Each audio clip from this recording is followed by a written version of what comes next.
So, Brian, we get to talk some volleyball today, man. I love it. Back to my wheelhouse. You know, Yes, sir. we can all exhale. You know, the guy who came into November on a dementia drumstick beat the Orange Menace. Menace. Some people could Boy. breathe easy. Some people are raising hell. But at the end of the day, the thing that unites us and not divides us, unless you're an asshole, is volleyball and beach volleyball and indoor volleyball and volleyball on planet Mars and grass court. Here we are, man. My man from Chicago. So before we got on the podcast, you had this very interesting question. Like Rich Lamborn is like Taylor Crabb and Jay Gibbs' coach, and he was wondering like what did Lamborn bring to the table as a libero that could have helped Taylor Crabb improve his already good and ferocious defense? And it's a good question, man. Let's start there. Let's start there. Yeah, you. I think we started. You were talking just about the difference in experience of playing that certain pairs have in relation to their coach, and you think about. I think you brought up Gibb and Crab and Lamborn. He did play a little bit on the beach, but it was obviously after his indoor career. But one of the things that I've always felt watching Taylor Crabb that makes him so incredible, his ability to read things at a quick note. You know, to know hard driven when that ball's lining up inside outside, you have so little time to process that, move your base to the right position, and then get the dig. And he does it as well as any player in the world, I would argue. So you wonder just what translates from Lamborn's experience. Obviously, you know, dealing with some pretty serious heat from the best indoor players in the world, and what translates over to the beach is something that I've never heard them talk about, but I'd be curious to hear, you know, maybe some of the tricks. And maybe Crab and Lamborn don't want that out of the bag, especially until the Olympics are over. But it'd be kind of interesting to know how that translates. Yeah, man. For me, like as far as letting things out of the bag, every major sport that has success, that has big viewership, that has big popularity, everybody shares video with everybody because to them the way you keep your avid fans and keep them engaged and the way you engage new fans is if someone already knows what your strategy is, then you have to reinvent, you have to come up with ways to either work around that strategy, or if you're just talented enough, it's just like you against me, boom boom, mano a mano. And volleyball's a weird sport where they ain't sharing no secrets, and honestly that's why you can watch a random beach game and it's exciting from play one, and then there's another beach game you're just like, oh my god, I've seen this last year and the year before that and the year before that, let me just go watch another match, bye. So with that being said, I really like Taylor Crabb. I think it was his defense as on a general level was always good, but I think it got better by just knowing his limitations athletically. You know what I'm saying? Like knowing, practicing, knowing what you can do and knowing what you can't do. And if you can't do something, you practice something till you can do it. And if you still can't, then you find other ways. But I think the way his twitch reaction, on these fast ones and his ability to run down anything that's up and down, anything that's up and down or slightly up and down, it's up.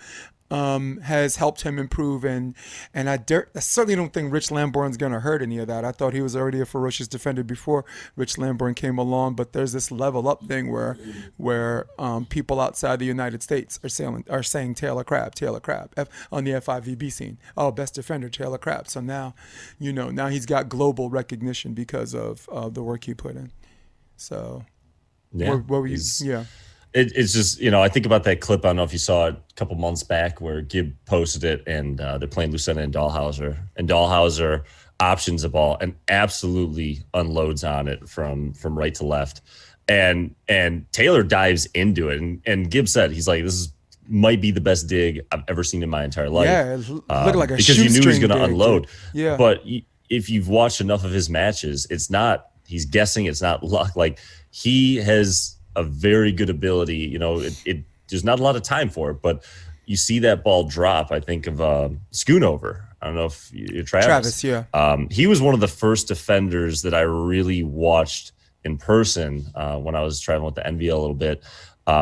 just anytime there was a hard driven ball, his line was just accurate. I remember talking to him about like, what are you reading? And he talked about like, can you read where the ball's actually going to drop and where the hitter positions themselves? You know, at some point, if that ball's a little inside, you know they've got to finish this way. If that ball's traveling a little bit, there's no way they're going to come this way, so you know they're going to turn on it. And I think Crab does it as well as any beach player I've ever seen. So, Yeah.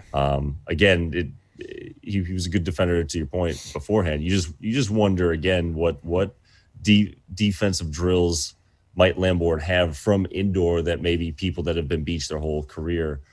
Is there anything that he a couple extra tricks in the bag? I don't know. I think he is from an athletic perspective, he is a highly intelligent individual. You know, from baseball and then coming to volleyball in just a short time, be the starting libero for the not just the Olympic team, but the Olympic team that won the gold medal, and not just the team that won the gold medal, but won the gold medal where it took every player to win it. Like if you go back to 2008, like they don't beat Serbia Montenegro without Riley Salmon at the end with the power dinks and some of those really intelligent line shots, and he was not there to provide offense. He's there to provide. I'm the best passer on the court. Reed's the explosive guy. Like remember we had that conversation about every championship winning team had like a tandem of outside hitters where one guy, it was more his role to be offensively explosive, and the other guy's like the best ball control guy, but if you need him, he could put some balls away. I mean, you could go all the way back to Bob Stavertlik and Karch Karat for that, right? Like nobody used the block like Stavertlik. So he's the single best player at using the block. And his son Matthew at Harvard, it's his chip off the old block. But going back, like Russia had a match point, and Rich Lamborn literally went horizontal on a jump serve to position one.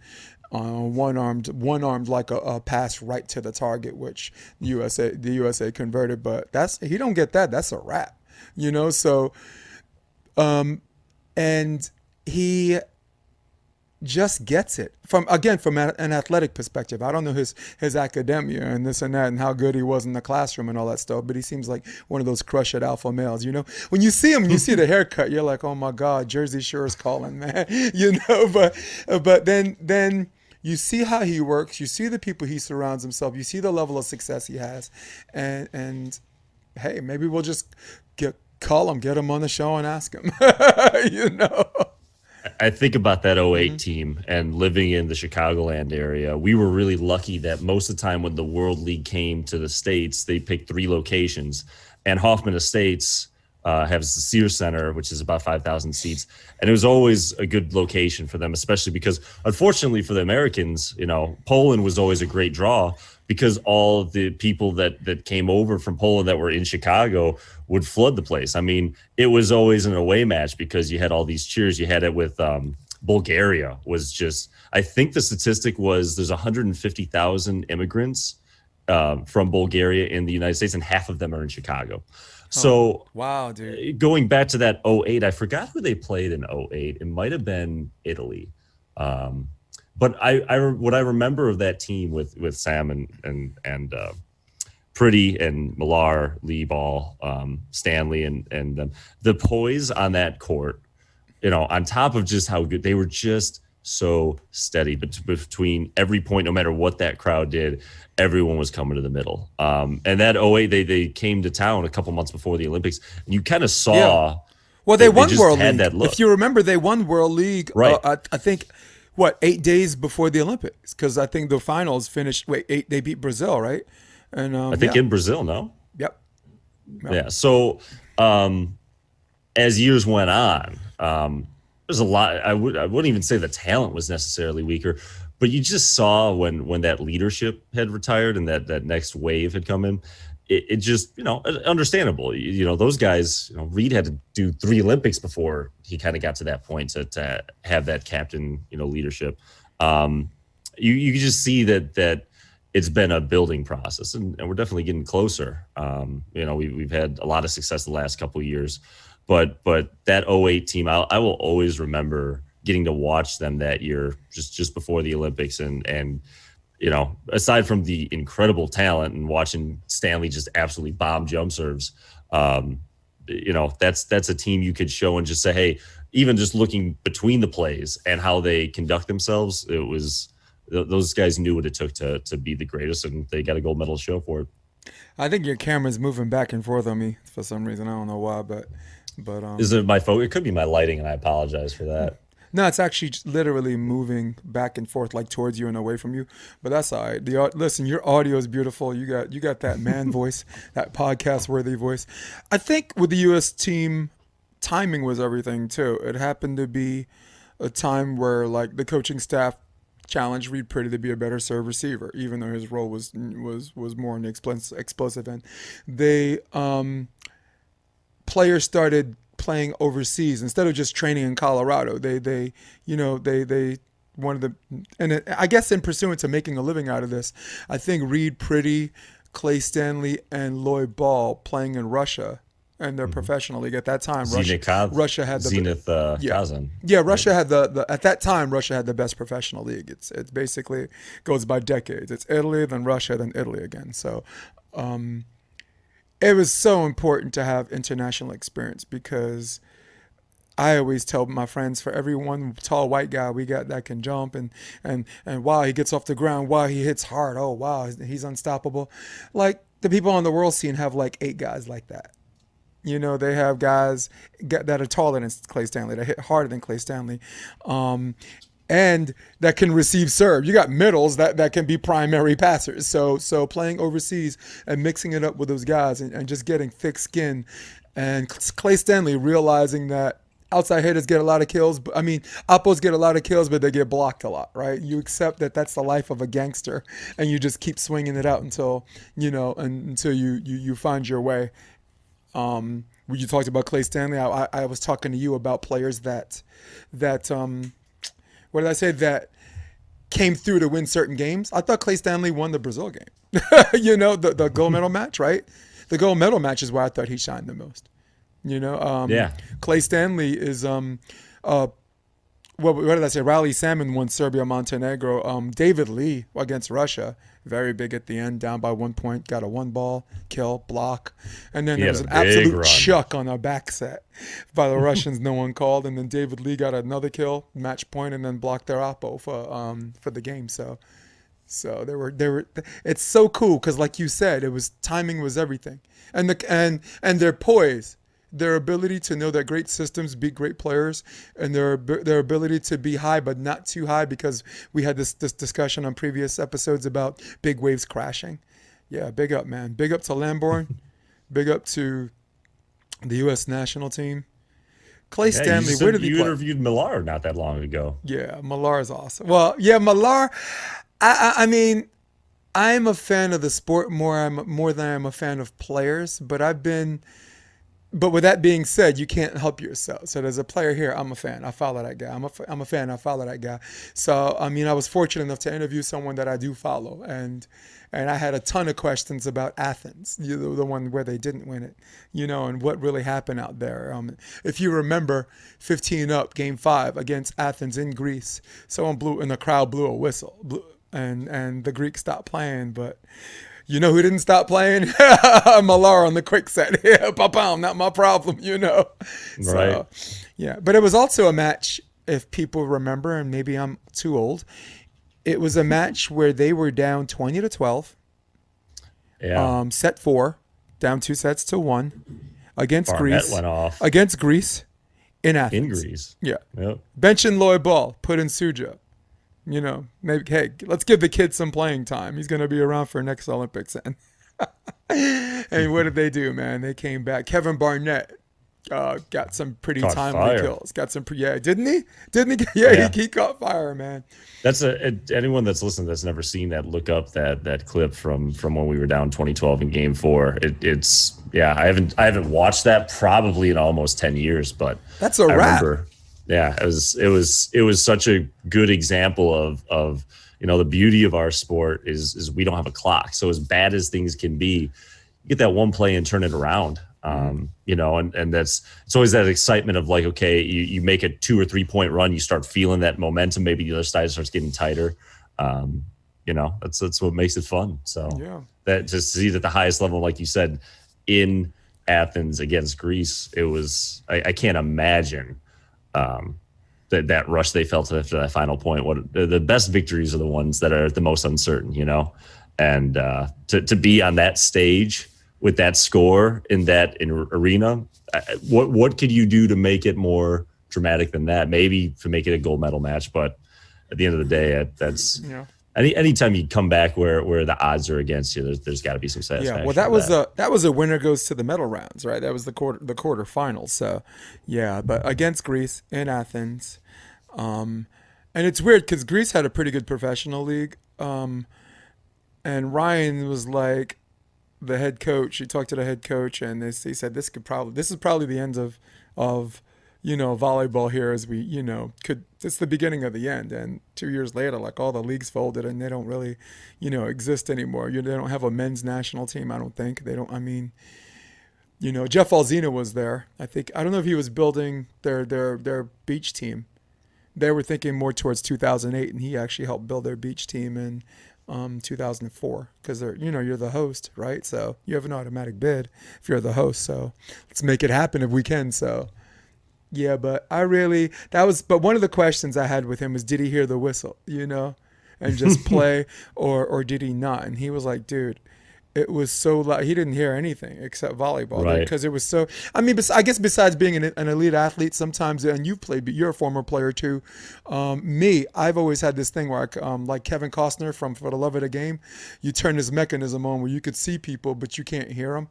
I was able, when I competed, I was able to do that. If I got too loud, I would just take a deep breath, let it out, and then boom, I could lip read someone cursing me out in the crowd, but I can't hear them. So, and Ryan said he didn't even need that. It was so noisy there. They were singing songs. It was against Greece in Athens. They had a bonfire in the gym indoors.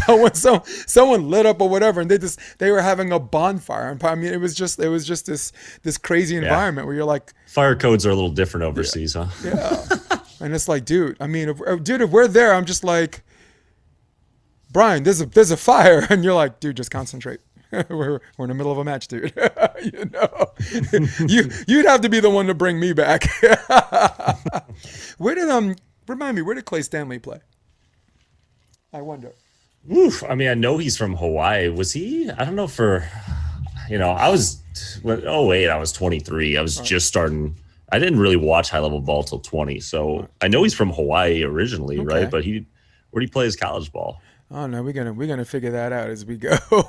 I got a little. It's a lot of indoor talk for us. That's a change of pace, dude. Oh my goodness. Let's see. I want to look it up. Let's look up Clay Stanley. Clay, he didn't play at Hawaii, did he? That's a good question. I know he didn't play at Stanford. When I think of big booming opposites, for some reason I think of SC. Not SC, the guy Mike Lambert who played for Stanford, he was like this rock star in Stanford, and then every time I think Lambo, I think really washed out. The I formation with Karchi. Yeah, really washed out on the he went to Kaiser High School, Honolulu, Hawaii. Let's put it up. Kaiser High School, Honolulu, Hawaii. Did not play volleyball in high school, as the school did not have a boys team at the time. What? He attended University of Hawaii, where he majored in Spanish. Oh, you lazy bum. Freshman, redshirted his sophomore year, decided to forego his senior year and play professional year. But his dad was a pretty high level player. I've seen his dad play at nationals in like the 65, 70, 75 and up. Yep. Stanley's father played in the 1968 Olympic Games, and is in the Volleyball a bunch Hall of those Fame. guys on the 68 team play together in the older divisions sometimes. So I mean, again, I've not played nationals since I did once in 17, but before that 13, and I think my first year was 05. So yeah, Butch May played on that team, 1968. Misty's father, A lot of old-time greats. God, I mean, California, where there's just like more players than anywhere else in the United States, it's still incestuous. Mecca. It's still incestuous like that, It's like, these family. Maybe there is a genetic argument to be had or whatever, but and we're definitely going to get into genetics later. But actually, I did mention Stanford. Because Stanford, if you remember July last year, I don't know if they announced it in July. July is when it started blowing up in the press that this season for their men's team was going to be their last year. And I'm like, dude, why? And what the hell is anybody doing about this? I'm gonna give you the floor in a minute because I guess my question is, why would someone, a college men's NCAA team, cite as a pretext that they don't have the money? I mean, it's not about having the money. It's about, do they want to invest it, right? And it's not just about what the cost is, what's the return on investment. So I'm going to tell you right off the bat, I'm probably not going to be popular with a group of people with some of the things we're going to talk about today, because I know the topics that you wanted to address. This isn't a popularity contest. As a volleyball person, I understand. I mean, I think about the worst to first with Ferguson, and I think that was his name. To go from last place and then that freshman class 3 years later win a national championship, the tradition, the history, I get it. You look at their, $22 billion endowment, I get it. But I also recognize the fact that aside from Hawaii for the women at one point in Nebraska, we're an Olympic sport. We at the end of the day, for college sports, you've got football and basketball that are generating money. And those took a huge hit. I don't know if it's accurate, but Coach K said in an interview early on in the pandemic that March Madness accounts for 98% of the NCAA revenue throughout the year. That strikes me as a little high, but I am certain that between football and basketball, 98% might be underestimating it, right? Yeah. I mean, quantitatively speaking, think about it, right? The NIT and the NCAA, the number of teams that are invited, the number of people you can jam in stadiums, the number of games to be played to get to the Final Four and the finals. TV deals. Yeah. It's that simple. Yeah. It generates money. People pay to go. And Kathy DeBoer from the AVCA has been straightforward well before the pandemic about the concern that as the Power Five conferences sought to maybe even start their own thing beyond the NCAA, as their TV deals became more exclusive to those industries, how we would see mid-tier programs possibly be dissolved and stuff like that. So you look at a pandemic and you look at everyone trying to limit their losses, and you have to look at it as a school as a whole. Yeah, they've got you don't get $22 billion in your endowment by throwing it recklessly. It sucks. My school closed completely May of 2019. I know what it feels like to lose, your tradition. I always dreamed our school finished sixth in the nation for D3 in 07, 08. I like the idea of eventually if there was a school hall of fame or there was a lot of pride there. We did a lot to try and build that program up. And we don't even have a campus to go back to. We don't have that feeling. I didn't even get to play a fourth year. I found out the night that I celebrated my senior year. I'd given my coach the information to appeal for one more year of academic eligibility. And she didn't even submit it, and she didn't tell me about it. And my captain had to come to me the morning of my of the senior night match that I was considering myself a junior, and said, Bryan, you have to let them do this for you. But I didn't have parents. I didn't have anyone show. It was a very crappy ending, but I made it through. I know a lot of people are trying to raise money for the program, and I hope that the school will consider that. But at the end of the day, even if all these people raise money for a year, okay, well, we don't have any idea right now what college is going to look like after this all settles down. We don't know what's going to change in regards to on-campus housing, pricing.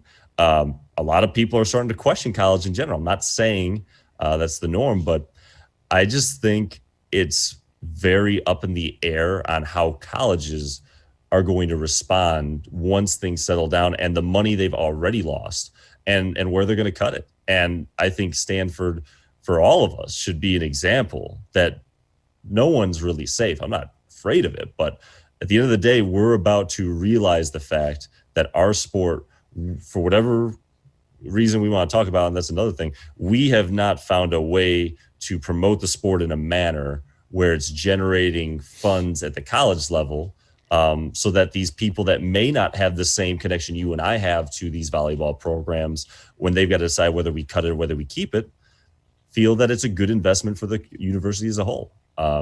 And while I know the passion and the history, the tradition of the program, I think, as a sports management, that's my industry. That's my background. That's what I got my degree in. You have to look at the books, and tradition doesn't pay the bills. It doesn't pay the scholarships. And again, they have the money, but Stanford's an educational institution. It's for education. Sports is secondary to that. You have to look at the educational institution as a whole, and the people in power, and what their overall goals are for the entire program. And while tradition is undeniable at Stanford, especially for that program, again, the worst to first, I'll always remember that run. At the same time, you have to realize that a lot of the people are thinking about things well beyond our sport. And it's great that we're raising money in the short term, but does that change the fact that they're probably looking and saying, well, on a regular basis, we know that this sport does not regularly stay in the black. So just being objective, unless we come up with a solution that goes beyond one-time donations, unless programs are able to kind of show organizations, their institutions that are concerned about money, that they're not going to be putting, running at a deficit. All those programs are at the mercy of administrators that, to your point, care about the tradition and what it brings versus what it doesn't. And while volleyball, especially on the men's side, there's a limited amount of scholarships, so a lot of those people are paying in. There's so many variables that behind the curtain we can't see, that makes it difficult for us to, we can be happy or unhappy with the decision, but for us on the sidelines to say it's a good or bad decision, we don't have the data. Yeah.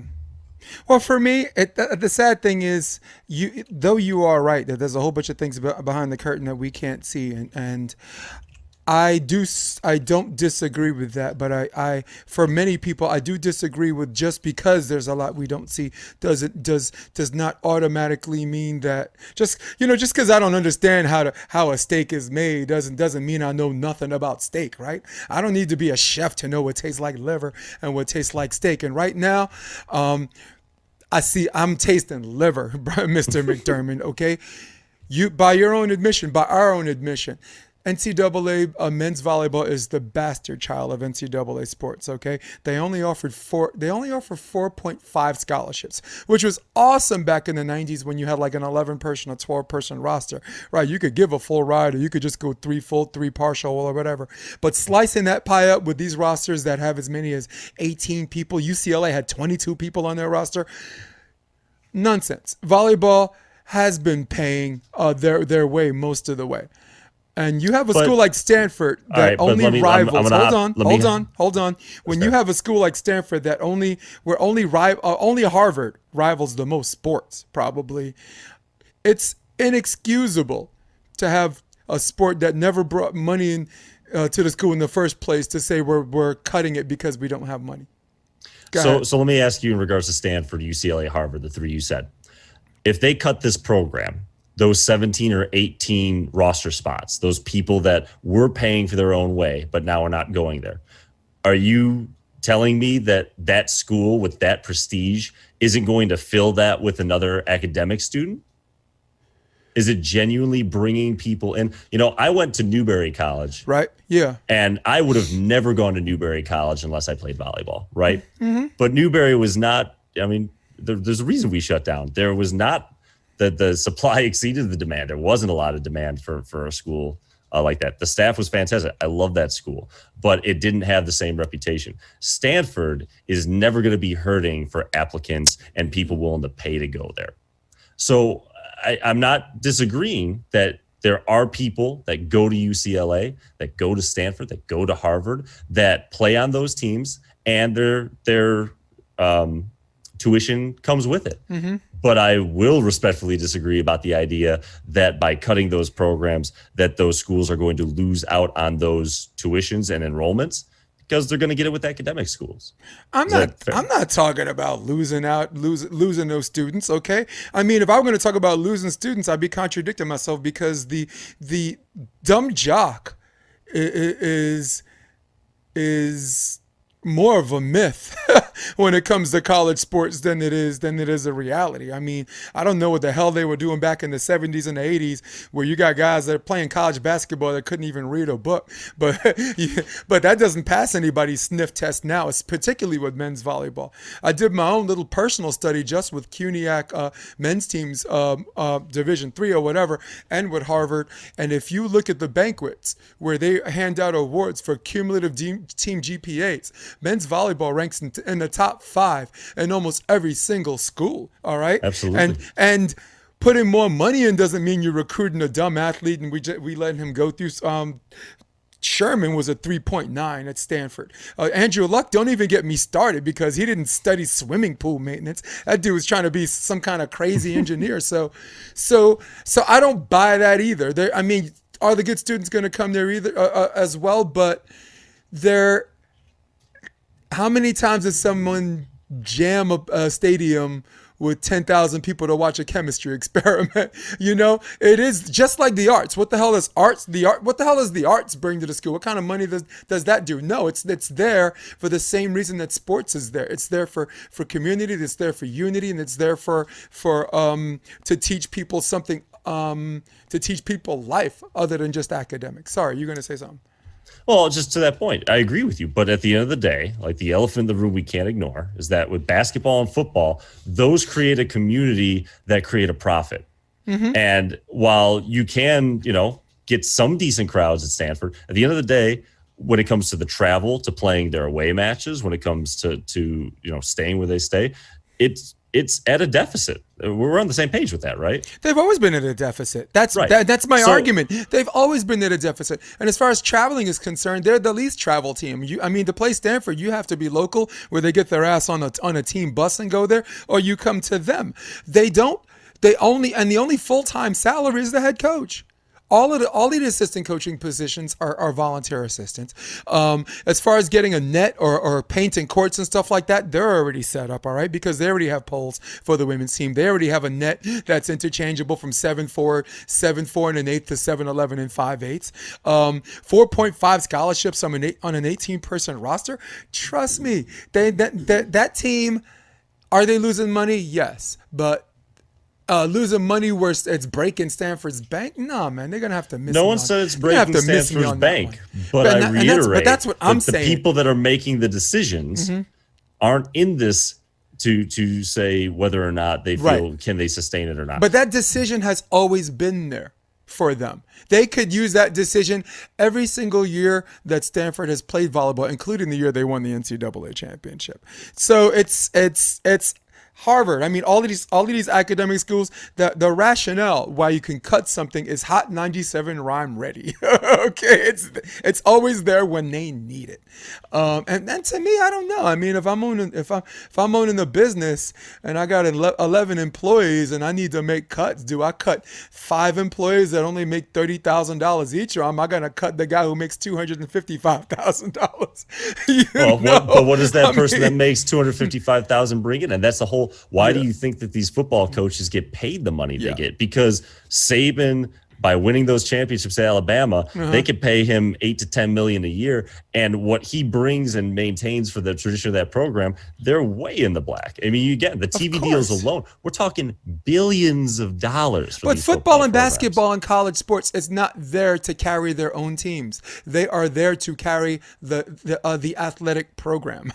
They know that. Well, they don't have to pay the students. On paper, I agree with you, but are you really going to tell me that when the pandemic finishes and we've got all of a sudden football and basketball programs are looking at the amount that they projected them making and losing, you think that those are the programs that are going to take the hit on their margins or their resources or their staff? No. But I'm saying that there's so much black. They're going to trim the programs that they feel are least likely. And again, I want to reiterate, I'm not saying I like it or agree with it. What I'm saying is I completely understand it. And what we have to start accepting with all college sports, because I don't even think people, I hope I'm wrong, but I don't think we're scraping the surface in the next 5 to 10 years. If there's been a talk beyond sports about, alternative opportunities for people to get ready for their careers aside from just getting a degree, right? I had a great college experience, but a lot of people are under the impression that for some people they didn't need their degree to do what they want. And I think we're starting to see with the internet and entrepreneurship that college, I'm not saying it's getting phased out, but it's not, the bubble's going to burst on these tuitions going up and people going there. And especially with what we've seen in the last year, right now, dude. Don't think that room and board, my room and board for my last year was 5 figures. So if all these people decide, you know what, I'm going to start doing my classes virtually, remotely to save money. Again, there's just so many things that we can't possibly see that, again, whether or not Stanford can absorb it. Just because they've got $22 billion in endowments and they can afford to see that number drop doesn't mean that the people in power are willing to. But to me, that's exactly the reason why they shouldn't cut the teams. I mean, just because is actually to me is because. All right, like you said. Football, basketball has these teams in the black, and I am suggesting to you and everybody else listening that there's plenty of black. Okay, plenty of black to survive these hits. COVID might be the end of men's beach volleyball as we know it. You know what I'm saying? There was somewhat of an ascension. There was these waves and this and that. But I spoke to some guys on this train, and they're like, "Man, this could kill men's beach volleyball. Women, are already. I think it was already a snowball growing too big where they'll be back women's beach, but this could be the end of men's beach volleyball. And if they said that about men's beach volleyball, what the hell were they going to say about men's indoor volleyball, which, like you said, was hemorrhaging even in the black, right? Think about you went to an East Coast school. Think about when you were a pup, just before you got there, all of these great programs that got cut. Queens College got cut. Concordia, which in New York, upstate New York, which their program no one talks about, but significantly better than the Concordia and Irvine because of their foreign recruiting. I'm telling you, just put them up against each other and see what happens. What else? Southampton LIU doesn't even have a campus. So produced 2 players on the national team, and Mike Salick, who's like a popular New York player. Roger Williams, Rhode Island, awesome Division III program. East Stroudsburg University. All of these programs got cut in the late 90s when volleyball was at its peak. So we are, like you said, we're kind of on the same side in so many ways. It was a matter of time that if something went bad, I mean, because it's getting cut when things are good. If it gets bad, we're in deep shit, man. Men's volleyball's in deep doo-doo, man. I mean, something that and again, not saying this is going to be the popular. This is just my perspective with my background in sports management and just understanding a little bit about the reality of what powers that be are focused on financially, whether we agree with it or not. I think the best thing on top of fundraising we should be doing collectively as a sport is saying, how do we cut as many unnecessary financial requirements as possible, right? Can we do things with scheduling, more try matches or certain things to limit travel? Block scheduling, yeah. Right? CUNY was awesome with that. City University in New York, oh my God, biggest. You have to at D3. Yeah. D3 probably has to do it better than Division I because, I remember, $6 meals for us. I remember working BC's football, basketball, hockey games. But block scheduling is awesome, dude. Yeah. So I just think okay, we can sit here and again, a lot of us is the peanut gallery. We can sit here and say how this sucks. They shouldn't cut it, blah, blah, blah. Or we could be objective about it and say, okay, 2 things. One, I think we're doing a great job. I think Stanford, from what they've said, they're doing a fantastic job raising money. But knowing that despite that, the administration is not budging, we need, let's be objective about it. What is it that makes you so adamant that you can't keep this program? And if it's a matter of cost analysis, then instead of saying we don't agree with it and just butting heads and we're going to lose, what can we do for our program to still get the amount of matches we need to make the season make sense and do so in a manner where the cost isn't something where they say, this isn't the direction we want to go. Yeah. It's just reality. It's if they don't do that and no one changes their minds, then we're going to be very sad in a year. And I hope it doesn't come to that. No, me But neither, man.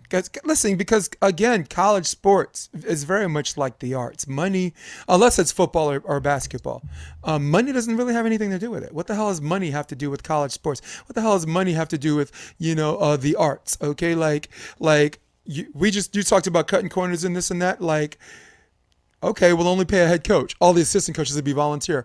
Okay, we're not gonna give them 12 full scholarships. We're gonna give them 4.5, scholarships or this or that. So, like you said, what the only thing more that they can do than that is cut it.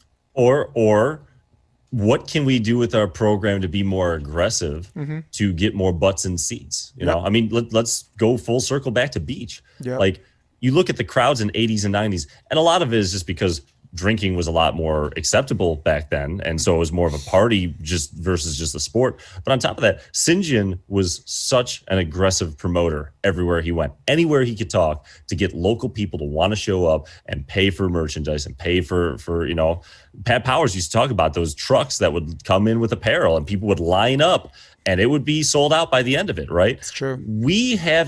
I'm not saying it's anyone's fault, but it's just the reality that we haven't generated the interest in our sport where people will pay an amount of money in the same way that football and basketball has created. And at some point, we have to recognize that a lot of the money that has allowed us to run men's volleyball has been on the backs of those other sports. And if we're getting to a point for whatever reason, that administrations are starting to look and say, we think we're about to take a huge financial hit, and where can we limit the damage? I feel it's on us to figure out how do we make our sport that much marketable, which frankly we should have been doing for the last 10 to 20 years doubt. anyways, because if we had gotten to that point in advance, certain programs that may be on the chopping block might have been able to avoid it. And I know it's tough. Bryan, why would they still say no if they're raising the money? Because, okay, so how much money are they raising? That's the question. Right. Like, that's my point. I don't have that. I can't answer that question because I don't know what the costs are for an entire season. I don't know the money that's actually been raised. Is the amount of money raised enough to survive one or two more seasons? Or are they showing the administration an amount of money where they say, okay, we feel that this is sustainable long term? You and I don't have the answers to that. What I know is the results at the moment are still not what we want. So clearly whatever they've done, what we know is whatever they've done, it's not enough to the powers that be. I don't like it. I don't agree with it. But by that rationale, can we say that since we don't have the numbers, are we not at liberty to say that we completely understand why that program is being cut then? Right? I mean, we can see how that argument goes both ways. What I can understand is that the powers that be who are looking at the books as a whole for the school look at that program and say it's not doing enough good versus what we prioritize, and we feel that it's a liability. I totally agree with you on that. I totally agree with you on that. And as far as putting butts in seats is concerned, let me tell you something. And speaking of saying things that are not very popular, dude, you're on the right show at the right time, right place, certainly with the right guy. I will say this, and you can laugh or whatever, and just hold on to your seat when I say this. Everybody listening, on the audio, on the video version, I got the camera right on you.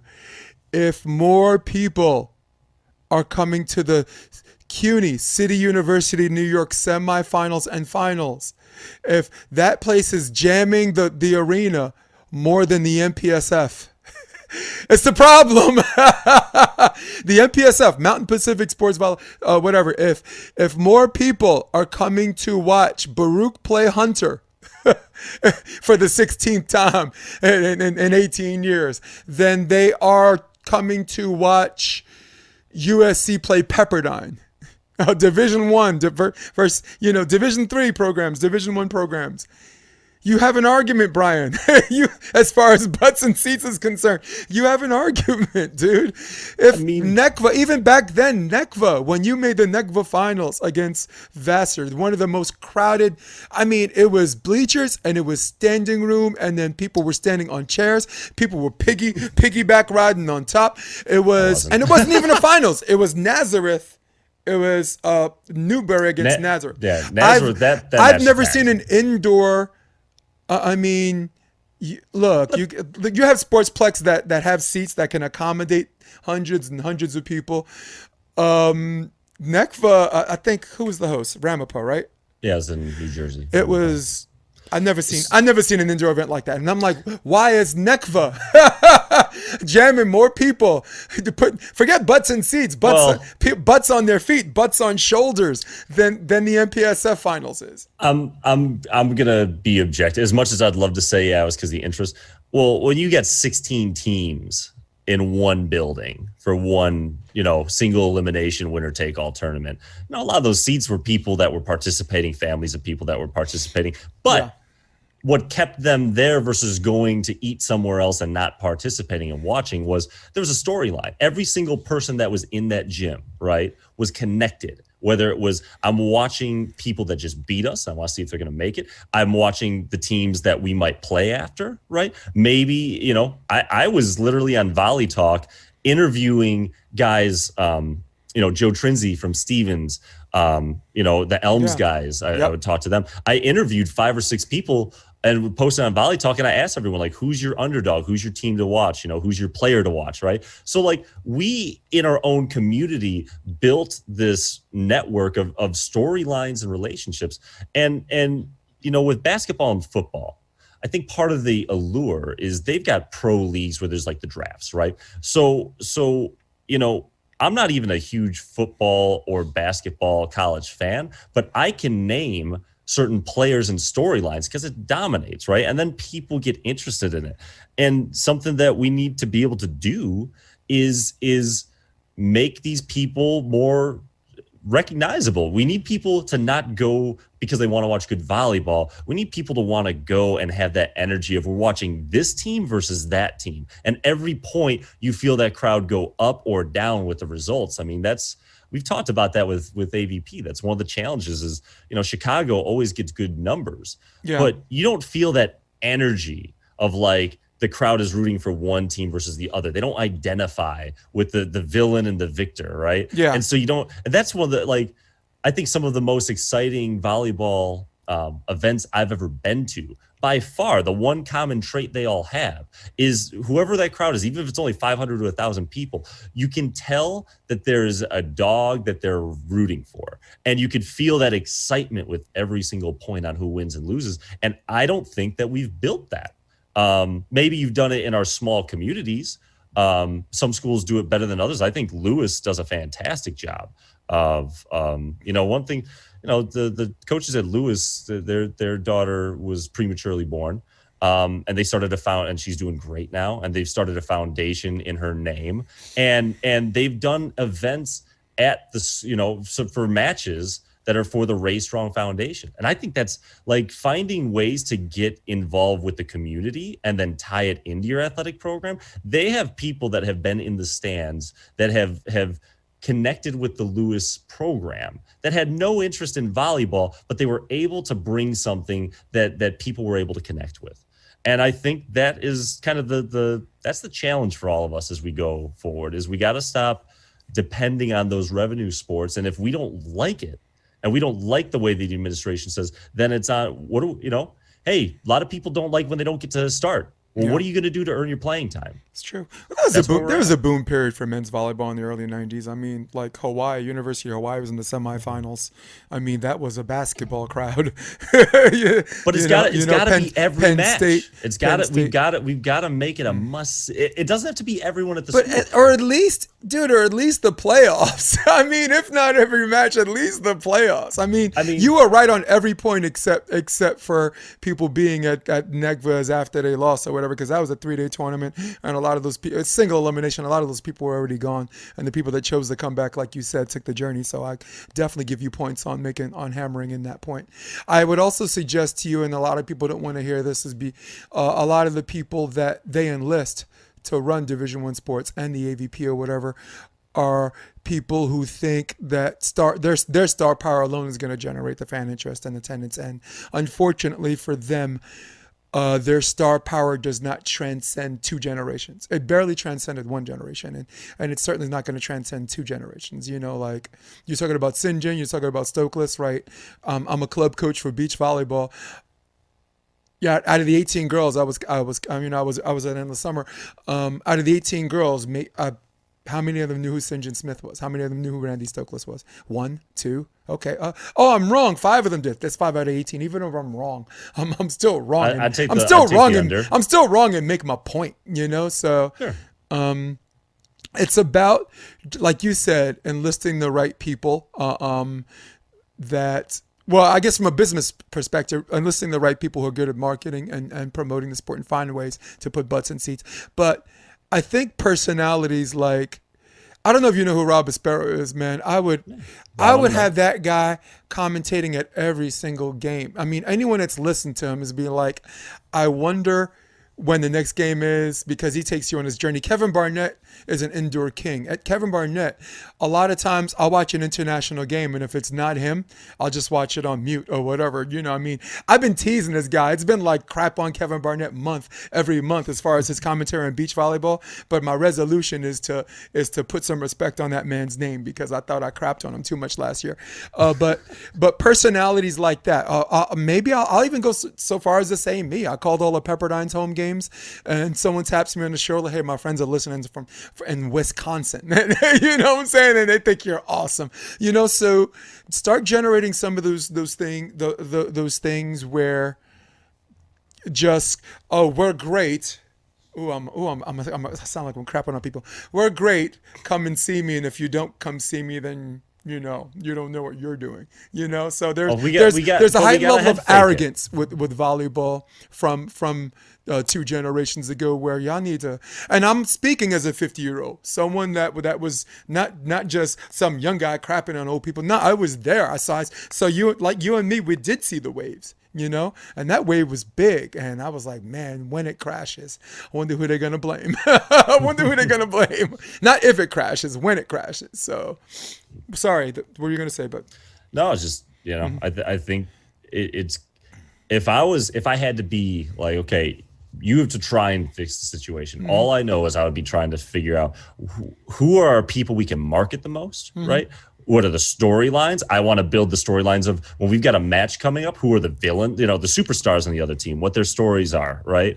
The ramifications of this game for long-term things like that. We want to make it so that alum and current students and frankly locals that identify, just like you and I do for our pro sports team. You're wearing your Yankees hat every day. What is it that as a kid got you hooked on the Yankees? And even on the West Coast, you still identify with that team because there's a connection there. Yeah. We got to find a way. We can't, like you said, to that arrogance, we can't, it's our job to make it interesting for someone else. And if they're not interested, then we need to take a step back and look in the mirror and say, why are we not as interesting as other sports? And, I look at where we're at now with volleyball. I think it's a great sport. But it reminds me a lot of the 50s and 60s, football and basketball, where guys were taking part-time jobs in the off season, and they didn't have the TV deals or the money, right? But it's very similar in the aspect that a lot of people that play pro volleyball aren't professional. They have to work other things to make ends meet. And you saw in basketball, like March Madness and Bird versus Magic coming to the NBA, you started to get these personalities and these rivalries that excited people, even if they weren't originally connected to it. Yeah, well, yeah. And I think we're getting closer. Rising tides lifts all ships, right? Yeah. I mean, we're getting closer, and especially with the internet. And I like, hopefully this new league that they're trying in Texas, it's going to be an interesting test run. But I'll tell you, I'm a volleyball person. I'm not. Go on. Maybe people. I'm not that interested right now. I don't connect right now with some of the people. I want to. But you know what? People are busy. I'm a volleyball guy, and I'm busy. Yeah. So well, the league. I mean, the league can't survive exclusively on Purist. On what? On volleyball Purist. Right. On volleyball super enthusiast. I mean, we need volleyball casuals. We need people that never played the sport but see something. Wow, that's interesting. I want to know more. Like MMA. Look at mixed martial arts, right? How long was the UFC in the red? They were going to fold when Dana bought that company. And then he made a bold move, The Ultimate Fighter, the finale. Forrest Griffin's a really cool personality, Stefan Bonner. These two awesome personalities punching each other in the face. Then all of a sudden, then comes Ronda Rousey, right? Who, Dana said there will never be women in the UFC, and his most popular fighter at the time was Ronda Rousey, and then comes Conor McGregor, and then they really took off. So you're right, there are personalities, and I mean, yeah, you're right. There has to be a way to say I want, for the casual fan who knows the sport, or maybe people who don't play the sport at all, to be like, hey, I want to know more, or I want to see more. And I obviously you have to do it in a legal way, but man, those camps that you're able to run for kids, like I would be anything I can do to get involved with the local community that already like the sport, but to connect that community with my players. Mm-hmm. You're going to get kids a lot more interested for our sport going to these matches. Imagine if they got to learn how to serve or pass from the kids, from the players on these programs and whatnot.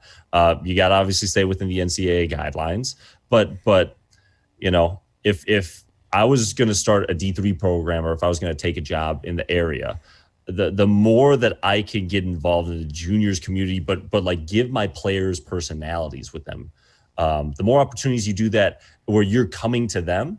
And then you hand out schedules and tickets, or, there's so many things that we could be more creative with. Eventually I know we're probably going to start talking about the current situation and what we're doing. We've had 10 months to really look at, okay, things are not going to be the way they've been in the past. And this is our opportunity to adapt. And I've been very underwhelmed. I understand that youth sports did not become a $19 billion industry by focusing on what's best for the athletes. It's just the reality of it. It's been about travel. It's been about these convention centers. It's been about the money that comes with that. And I understand that the goal is to maintain as much of that as possible. There was a study in December of 2019 that said that youth sports by 2026 was projected to be a $77 billion sport or industry. That's not by making it healthier or more about the athlete. It's about travel and all that. And I just think that we have to start being realistic and say, okay, this is the way. Is it really about the kids' mental health? Is it really about participation? And if so, maybe we need to let go of what has been and say, okay, what are what's the hand we've been dealt today, and how are we going to play it that's as sustainable financially as possible, while also providing a good experience for the kids. And I'm not trying to be judgmental. This is my observation. We have fallen short. Yeah. Well, we have to raise these questions because it can't stay the same. It's two things are going to happen. It's going to stay the same, or it's going to get worse. All right. It's truly theater of the absurd. It is textbook theater of the absurd, where you have this circular action where the beginning of an act and the end of an act, you're right back where you started from with a slightly worsening condition. This is the volleyball is absurdism. It is. I mean, I'm just going to get off this podcast and read Waiting for Godot, okay?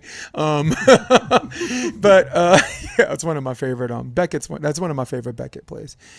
Endgame too. I mean, I don't know what the hell made me even get in the theater, but before we get into our drum roll topic, I wanted to share a cool story as far as like moving the volleyball needle is concerned. I'm calling the Big West Championship with Dodd, Hav, Meerwetter, of course Rob Aspero, the Fab Five, right? And Stokely comes up, and I wanted a picture with him because that's Rolo Vincent, right? So and all-time great. And even too. though I wasn't a huge avid follower of him, and as a New Yorker, I'm not running to take pictures with someone. To me, just shaking their hand, looking them in the eye is good enough. But for no reason at all, I wanted a picture with him and Sinjin, who was there too. If you appreciate the history of the sport, Yep. you don't have to be a fan of him to recognize his hell role. yeah. Like I I didn't even mean, want to. Like I saw Anderson Silva the other day, and I didn't want a picture. I just wanted to shake his hand because to me, it's just about what I think and not what everybody else thinks, But so he comes up to me, he's like, so how much are they paying you? And I looked at him, and I used the N word. I said, Nick, Nick, I said, I don't talk about money with you. What? How much are they paying me? We could go somewhere with that. So because I knew why he was asking me that. He was one of the people that was on the original team of the 5 broadcasters calling the matches, and they went with me and not with him. So he was asking me that because he wanted to know if they went with me because I was less money. So I was like, you know what? Ain't nobody. This is just you and me. This is what they paying me. And then he looks me in the eye and he shakes my hand and says, "You're the man," and walks away. And I thought that was a cool story. that's a cool story. Yeah, Absolutely. because no, but when he first asked me that, I'm like, man, you better get out of here. How much do you make? It's got some stones. Yeah, you got some, right? He's got some gonads. But that was a cool story I wanted to share as far as like moving the volleyball needle and who was interesting. And I'm not saying I'm more interesting than Randy Stokely. He's the most interesting man in the history of volleyball. I was just trying to make an example of star power transcending generations and star power versus who can do the job the best right here, right now, right? Out of that 5-person team between Dodd or whatever, who's the biggest star? Mike Dodd, right? But who's the best commentator and play-by-play guy? Probably Rob, And I'm only saying that because I don't feel like tooting my own horn today. Come on, it's me. It's me. It's Don't Bryan, get to the top without a little ego. me. John McEnroe used to talk about it. No, but speaking out of myself and to like forget who you are, forget what you did 20 years ago. Can you do the effing job right here? Can you do it? Yes or no? And that's so important in what we were discussing. Man, we're deep into it, but I wanted to bring this topic up because I brought it up the last 5 episodes, and I just wanted different inputs and different takes.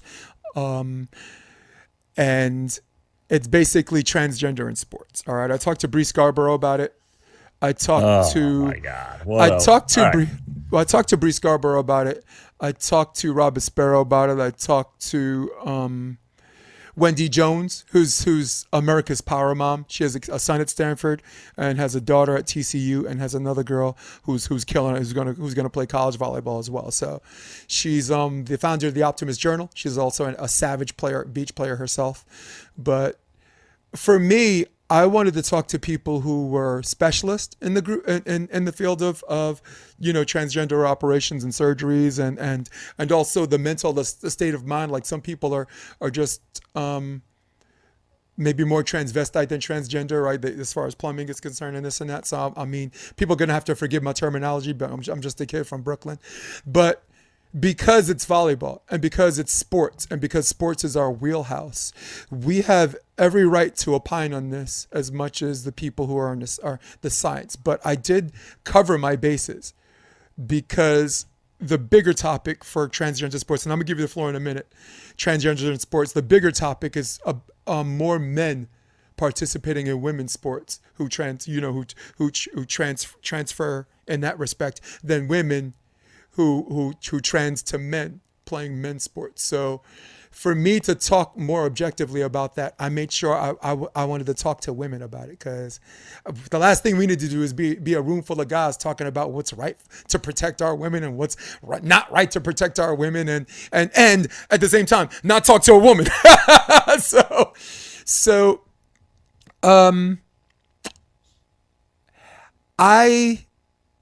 right now I come into the conversation thinking that they shouldn't.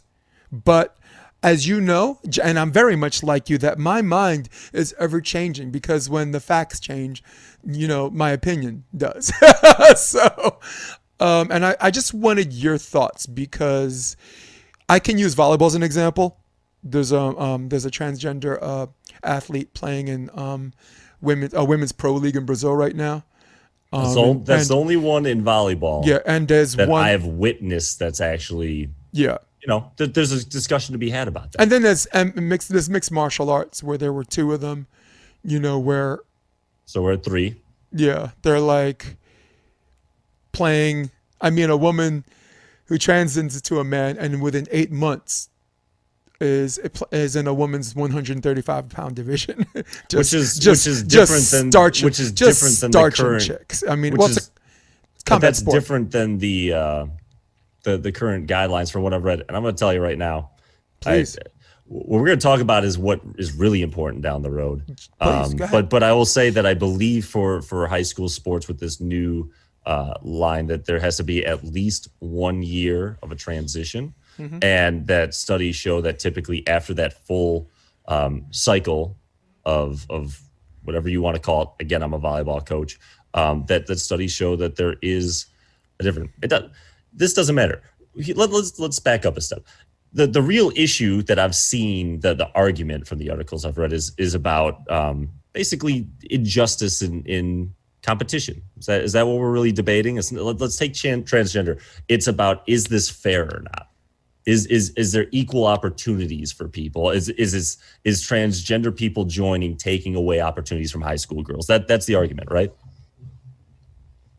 I think in terms of the way I introduced the argument, yes.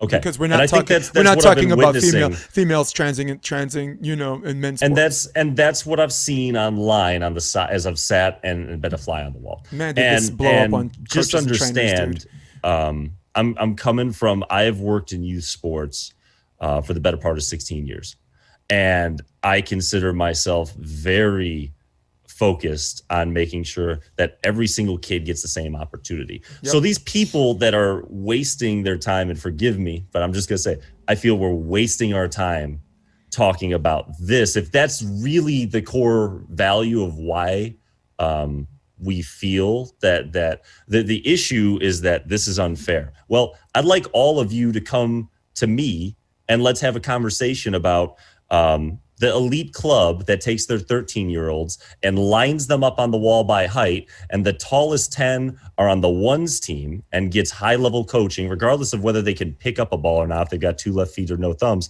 And the 5'3" athlete that's a superstar, a hard worker, she's going to be on the 8s team and coached by a 17-year-old.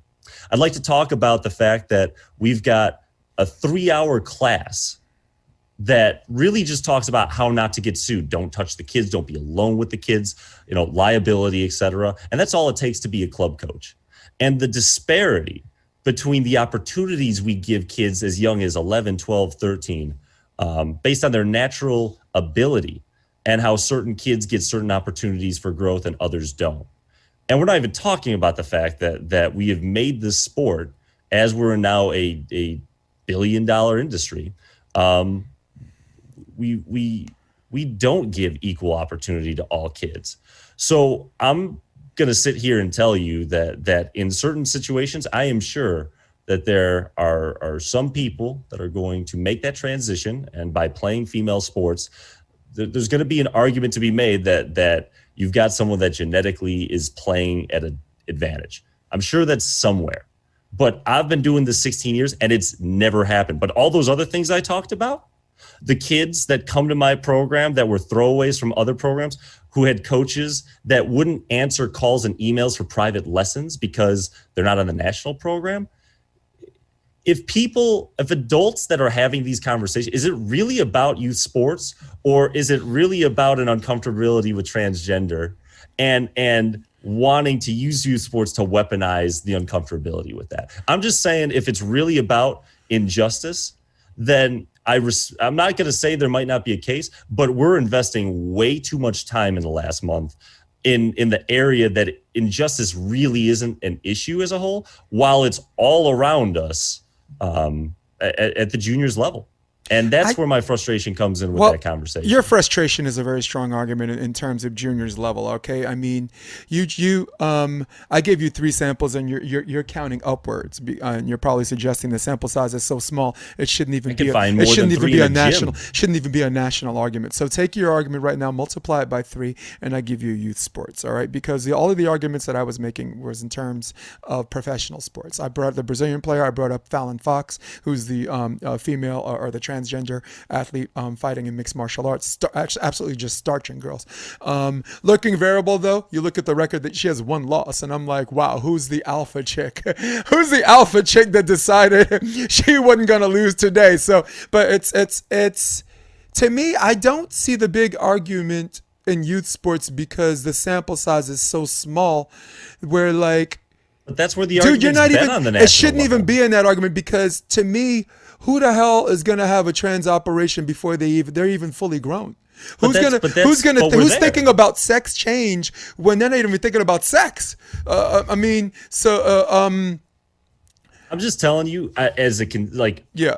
on social media, the debates that are being talked about with transgender, Just it is blowing up. absolutely, and I'll tell you, the articles that typically I'm watching, there's this one person specifically who has had their books pulled from places like Target because of the transphobic ideology behind it. I don't know about phobic though. I don't think those are the two. I'm not dichotomy. gonna plug this person's book title. Okay. It is transphobic. Oh, it's not debatable. No, individual. It is absolute. This person has no background in youth sports, but they did an opinion piece on the Wall Street Journal that totally used youth sports as the reason. That the exact title of the article was paraphrasing, Biden's first day in office is the beginning of the end of girls' sports. Oh, that article that was like so misleading. That was such a misleading article too. But people are talking based on that. Yeah. People are arguing based on it. The majority of the conversations I'm seeing on social media, and no disrespect, Jason, if you've been talking strictly on the pro and those specific situations. I never even talked about youth sports when it comes to transgender. But I'm just telling you. Because to me, I'm like, who the hell even has that? Who the hell even has an operation before they're 18? Before they're even fully grown? But it's happening. But again, the point is on social media, the conversation I'm seeing, and I'm seeing some heavy hitters, is about coaches and trainers how reach this is 800 posts, dude. What they're talking about is high school kids, transgender kids going to play women's sports and then qualifying and knocking someone else out and ruining their college opportunity. And it's just crap. So I reiterate. If there's an argument, if there's an argument where transgender athletes should be allowed to participate in any sport they want, I think youth sports should be the argument, because as far as hormones and human growth hormone replacement and or therapy and whatnot, they are literally still growing as childs to teens to adults. So they're not like full adults where their bone structure and their bone densities are already identifies with being a male, where they come into a sport already as an advantage. So I came in a little bit naked on my research. I have some research, but none of it applies to youth sports. You know what I'm saying? And like you said, the science says 1 year. My science, I'm on WebMD, and I also talked to some people. They said probably a year and a half. As far as like full transition, and as far as TRT or as far as HRT is concerned. But I will say this. I don't somewhere between this transphobic idiot you're talking about and between the other person that's like, oh, I don't see the argument, is this big gray area that if anyone that sees Fallon Fox fight, or anyone that sees this Brazilian player playing a woman's height net, anyone that sees that happen, and anyone that says, anyone that doesn't think we shouldn't have a conversation about that is not being honest either. I'm not saying ban them all, but I'm not saying ban them all. I'm just saying I don't think someone should be considered transphobic by saying we should have a conversation. Let's have a conversation about that. That's not transphobic. I'm not saying everyone that's having the conversation is transphobic. What I'm saying is the person of that article was transphobic. That's the only person I was saying. What's this person's name? We need to put him on blast. If people are genuinely caring about the kids, and people are genuinely caring about opportunities, to waste time talking about something that is such a small percentage. And I'm not saying when those situations happen that the people involved in that situation shouldn't be making decisions. But I'm sitting here watching what's happening in my local community, and there are just so many more important things on that subject matter of equal opportunities for kids that if it's really about the kids, or if it's really about this participation, Don't take this the wrong way, Jason. I don't want to waste my time talking about a pro player in Brazil when I've got kids locally that I'm trying to help. It's not worth my time. Yeah. And if it ends up coming to my community and it's affecting the dynamic of competition in my area, at that point, I will look at the data I have in front of me, and then I'll make a decision on how I feel about it at that point. But right now, that has literally happened 0 times in my entire coaching career. Listen, but this is, I mean, honestly, your argument is very, very acute not limited to, but certainly included to youth sports and how it applies to you and how it applies to your wheelhouse, where I will call you the expert. Okay, you are an expert at juniors coach. You are a professional. You are respected on a near national scale, certainly in your region. You know, I mean, that the reason why I even brought it up is because I wanted your perspective and in your wheelhouse and what you can speak to and what you know, and then we put our heads together and we have this colorful conversation. Hold on a second. Was this the article? Was it Francesca Fontana? Nope. No. Wall Street Journal? No. No, it was. Okay. All right. It was, and I don't even want to give it credit because I don't want to give this person a platform. Because again, I have no respect for someone that's going to weaponize people's love for their kids and the kids they coach against people. It really is a hidden veil about, again, Biden's first day in office. It isn't about transgender in youth sports. And they're using it to push an agenda and their book. That was so funny. It's like, do you hear that? It's like,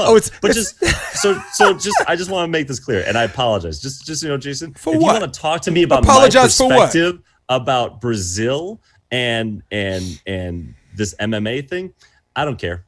Because I'm just telling you, as we speak right now, Jason, I am in the trenches. I am navigating a pandemic. And I appreciate you calling me an expert. The reality is I'm treated like an idiot in my community right now because welcome to the world of experts. Because 15 minutes away, I've got my other place with indoor sand who is allowing people to play without masks, which is against the health code. Bryan, I'm dealing with the fact right now that there are bigger issues than what one pro transgender. I'll let Brazil figure that out. Bryan, what level of person is called an idiot more than anyone? Experts. Okay, no one's gonna call an idiot an idiot. All right, Matt LaFleur deciding to go for a field goal instead of letting Rodgers go for it on 4th and 1, which I actually thought was the right call. But a lot of people, what did they call him? They called him an idiot. All right, Bryan LaFleur is an expert. He won 13. They were 13-3 2 consecutive years when Rodgers, was there the whole time, and I guess that's probably Rodgers' average. But you are an expert, and you will be called you will be called an idiot, but not by me. I called you on this because you're not going to give me the same opinion as I got from Bree Scarborough, who's an active player in Florida. I called you on this because you're not going to give me the same opinion that Rob Aspero gave me, who's a color commentator who's exclusively men's sports and maybe has a different perception of what the shock of someone who's a guy who just goes to a women and, oh my God, this net's cool, man. 7'4", this net's chill, man. I think I can rock this. Your opinion's not going to be the same as Wendy Jones, who has 2 girls playing sports. And the whole reason why there is women's volleyball and the net is 7'4" and 8 because so they can be competitive within their own gender. And so I knew I didn't introduce this topic just to have a circle jerk and talk about why we agree, because in fact this whole podcast, this is the most awesome, friendliest disagreement hour and 40 minutes I will ever have in my life, because you are a friend. And I wish everybody could have this kind of debate and everybody could have this dialogue where it's not personal. We're passionate. We attacked. For everybody listening, guys, this is how you attack an argument. Obey the 10 commandments of logic and you can have a discussion just like this, okay?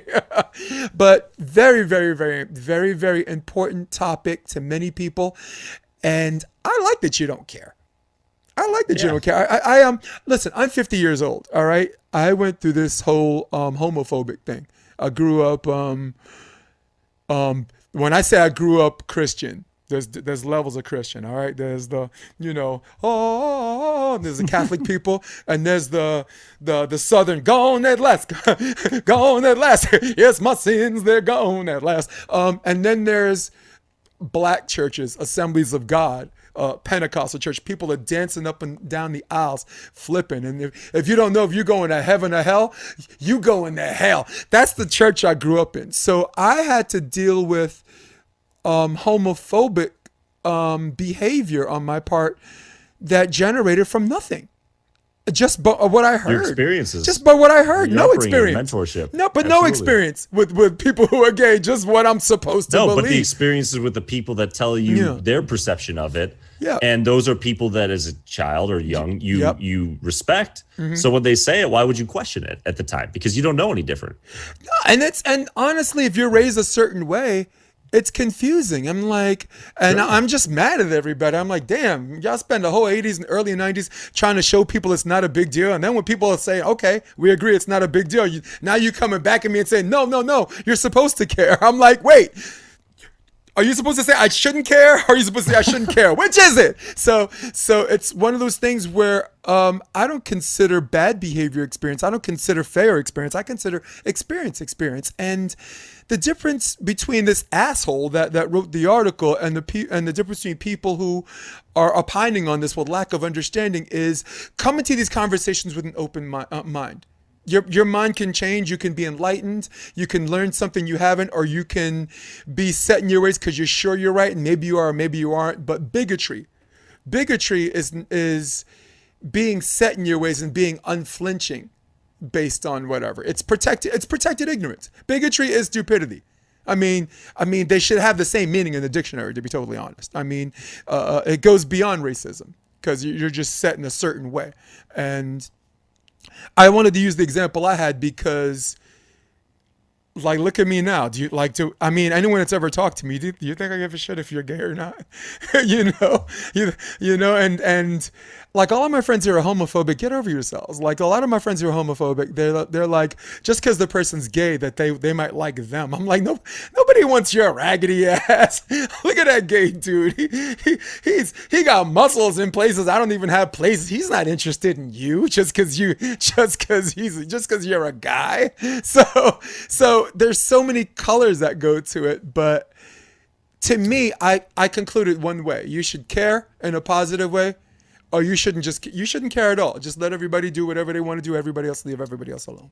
And just know, like, my passion about this, it's real simple. Yeah. For those people that are watching this and you've been following this whole transgender thing and it matters to you because they're playing to your concern about equal opportunity, come talk to me. Yeah. Because if you're really upset about what you're hearing in these extreme cases, boy, are you going to be interested to hear about what's actually happening in youth sports.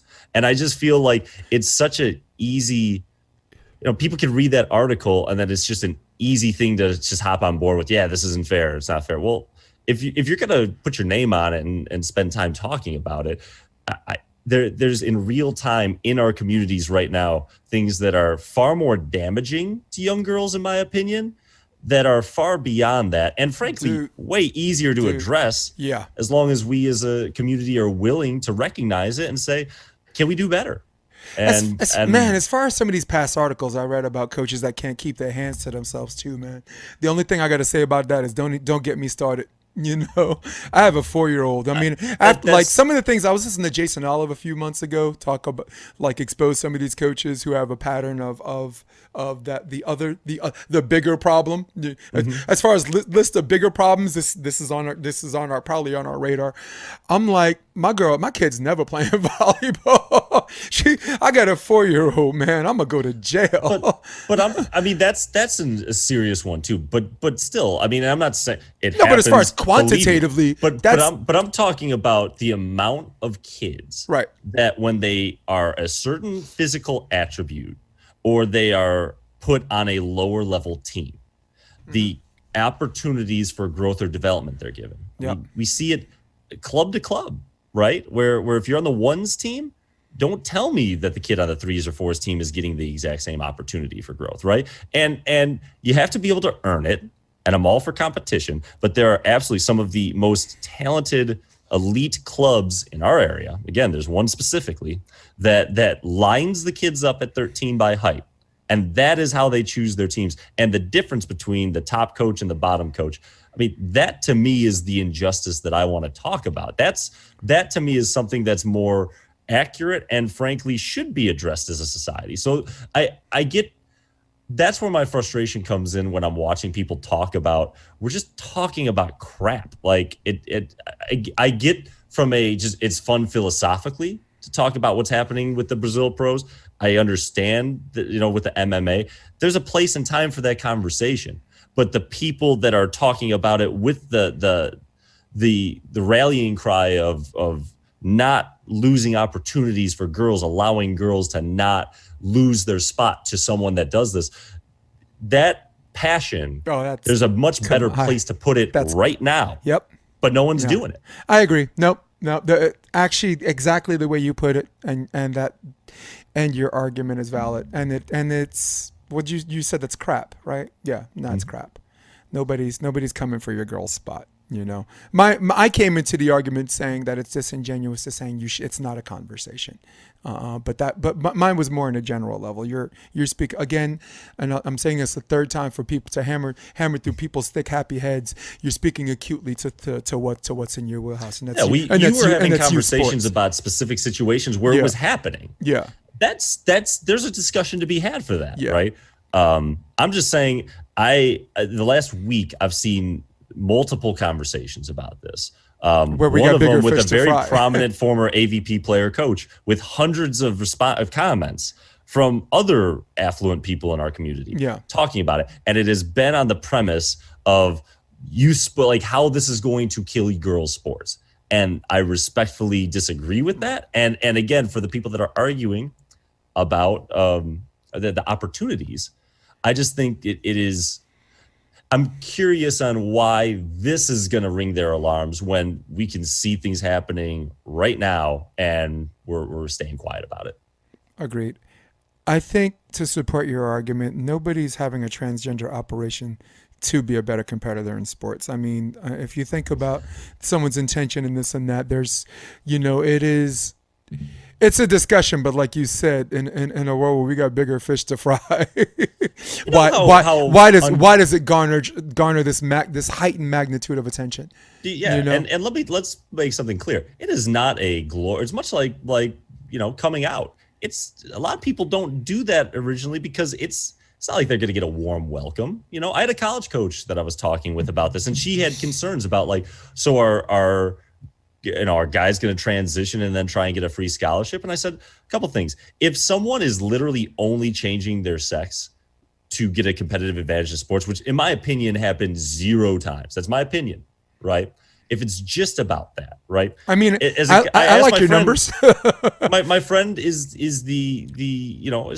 they're a Division II coach. I said, let me ask you, if one of these people came and wanted to be recruited by you, given on what you said, do you think that a program's going to try and take advantage of this, or are they worried about how that's going to impact the culture? Again, if it's really about someone that just made the change because they wanted a competitive advantage. When that situation happens in college sports, Jason, you make me the first guest and we'll have a conversation. But do you think there's a gateway phobia or a gateway fear to this? Like if they allow transgender athletes to play, male athletes to play female sports, what's to just stop people who are not transgender playing female sports? When that time comes, then we can have that conversation. It's just not. I try to invest my time and energy in conversation where real change needs to and can occur. And but you're talking more on a mass.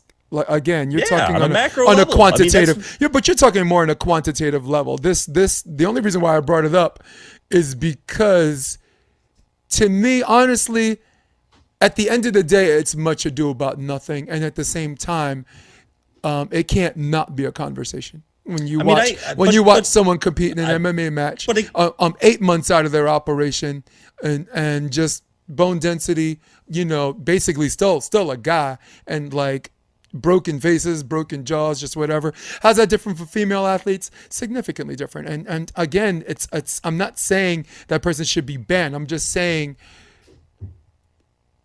it's not a conversation. No. For me as a youth Miss me on sports that one. volleyball coach, no. Yeah. like there's a conversation, Right. but frankly, I don't think anyone should care what I think about an MMA fight, and that's not my lane. Yeah. I'm involved with youth sports. The only reason I'm even interested in the conversation It is just because it of blew how up. I've seen this subject matter and how people are sculpting it for my industry. Right. And I think it's being done in a very we Say have to it. be very careful on who we validate when they have an opinion piece on Wall Street Journal. We have to be very careful on validating that opinion just because they have a platform to give it. Right. And that's, again, anything I say, don't believe me, look it up. If people disagree but they're not sure, say, look at your sources. Don't just take my word for it. I think we've done that a lot the last 4 years, where we read something and it strikes us emotionally, and then we let our insecurities about it, or our passion about it, our emotion about it. I've seen very intelligent people post articles that within 2 minutes of researching, you're like, this is not this source is not credible. But if it caters to what someone feels at the moment, they share it and express it. And I just think all of us can do a little bit better job moving forward on speaking to understand and staying in our lanes. Again, there's a conversation to be had.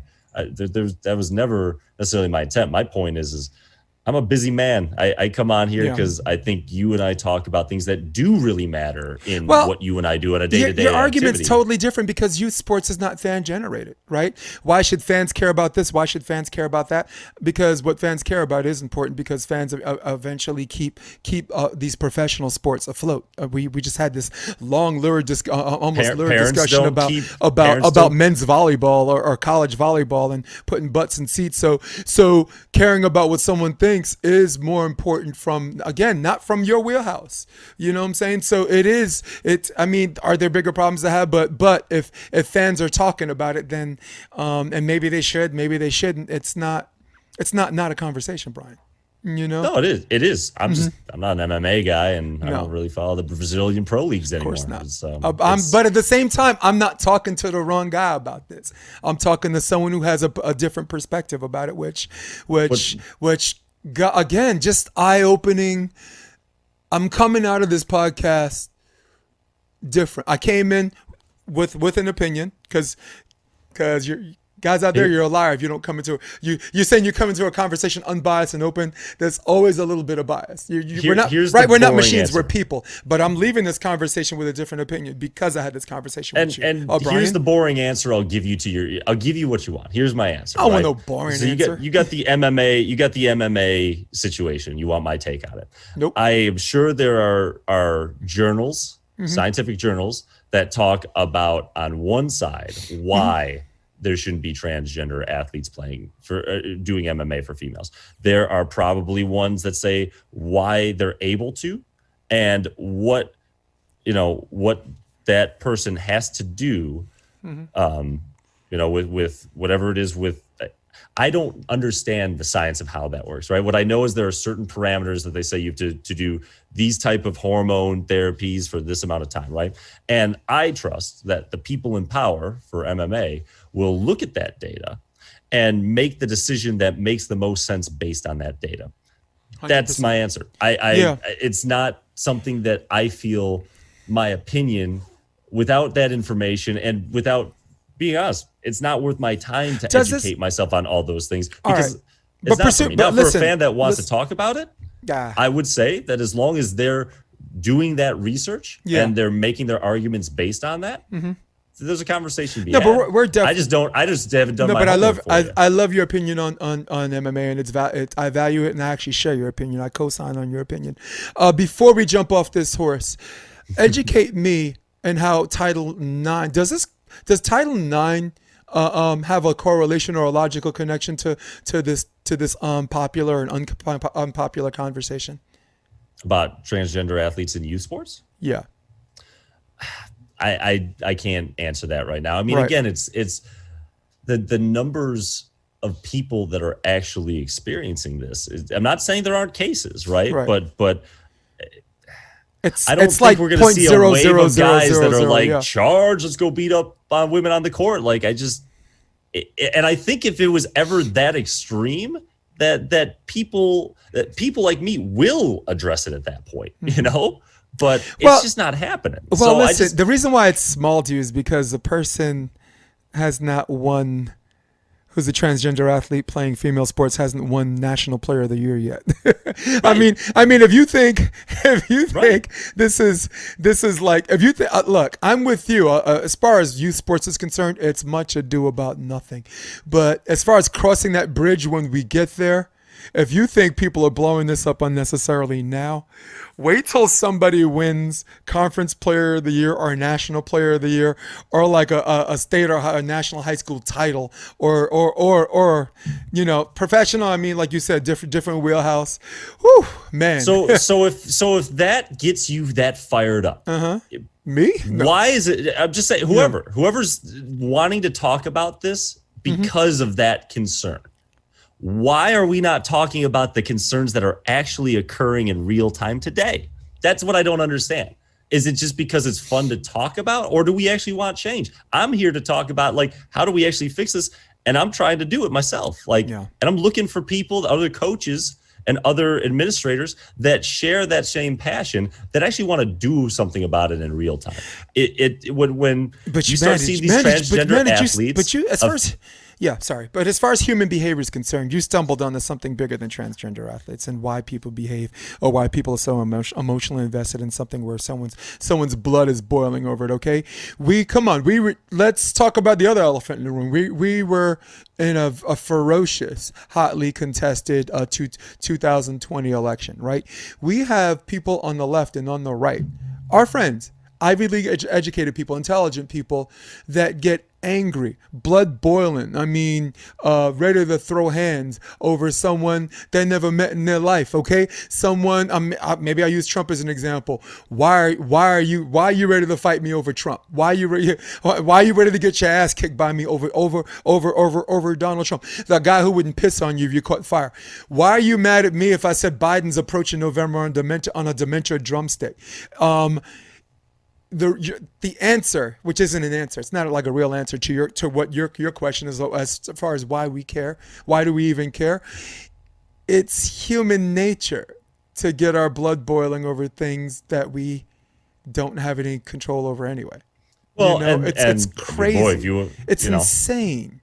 Well, and that's something that I think 20, 30 years from now, we're going to look back and recognize we've got a challenge with this internet, because again, there's a bipartisan report, 900 plus pages, Fiona Hill on the record. So that means perjury if she was lying. Point blank said that bipartisan report said that there are Russian bots that are putting comments on social media to cause discord in our society. And I've seen plenty of the worst things I've ever seen written. And if you take a step back, you say, how could someone actually say that? And then I go on the profile and I look at the profile and I'm like, this isn't real. That's not a real person. Right? Yeah. But the problem is a lot of people see that comment, don't have any idea whether that's a real. They see the comment and they think there is a group of people that actually feel this way. Well, and that's how fake people recruit real people. Correct, and that's the answer to how we've gotten at this point. So, and I'm not, again, I don't necessarily agree. I understand it, and I'm just saying, since I'm being given this platform and we're talking about a subject matter where people. Again, I'm talking specifically to the people that have gotten involved in the transgender community and talking about opportunities for young girls. Those are the people that I'm going to continue to say this to. If you're really upset about it, there are bigger fish to fry right now, and you can do it right now. But that's where the conversation should be. That's my opinion. I'll die on that hill. I'm only going by my experiences. When transgender awesome. Athletes in female sports becomes something that I need to think about for my kids, I will have that conversation. Right.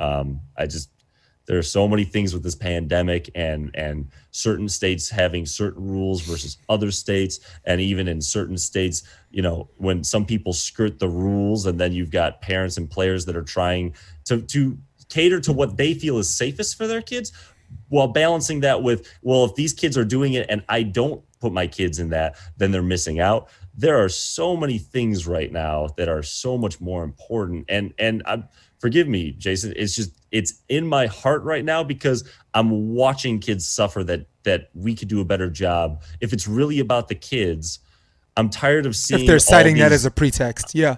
I'm tired of seeing everyone say, let them play. This is so bad for their mental health.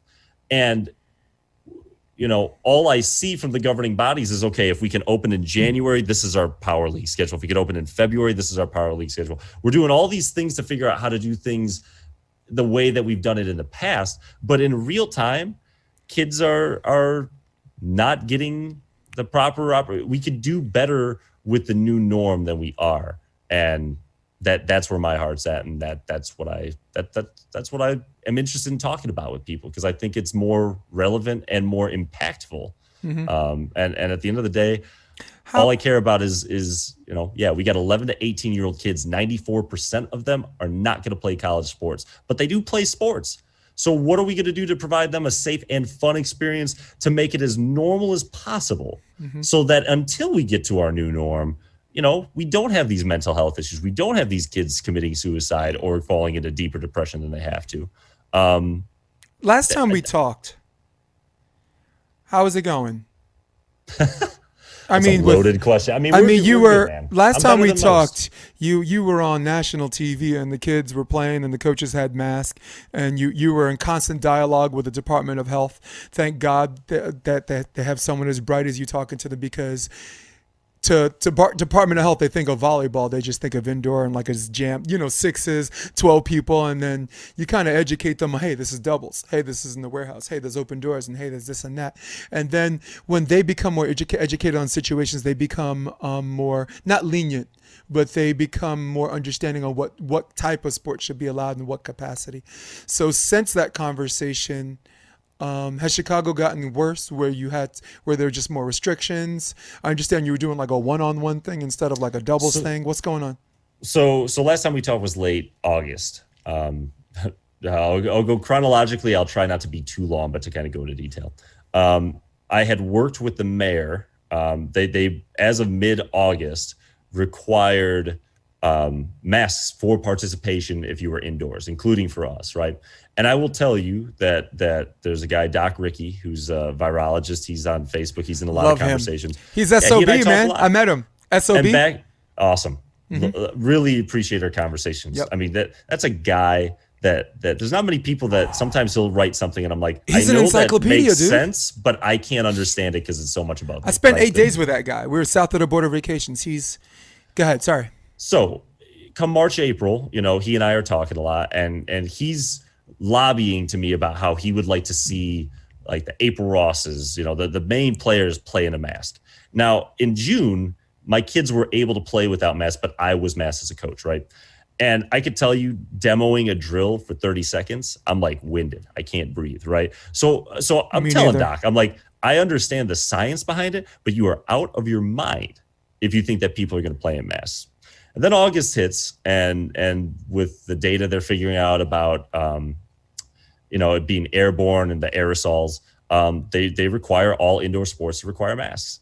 At the time, I was told that the municipality would be the one enforcing the rules.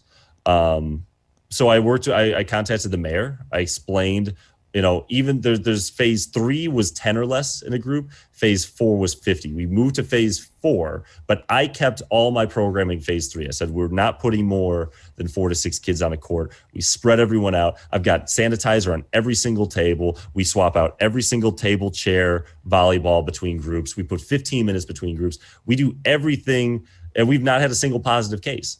And he and I originally, we created a waiver that our parents and players could fill out that says we understand what the health department's guidelines are, and we will wear the mask, and then when we get off the court, we recognize the risk and we will take the mask off. And the mayor agreed to that. About 2 weeks in, we had an anonymous health complaint filed on us. Now, all I will tell you is there's 3 businesses in the Bay. And for most of the time, they have people that come in have no idea that we're all separate.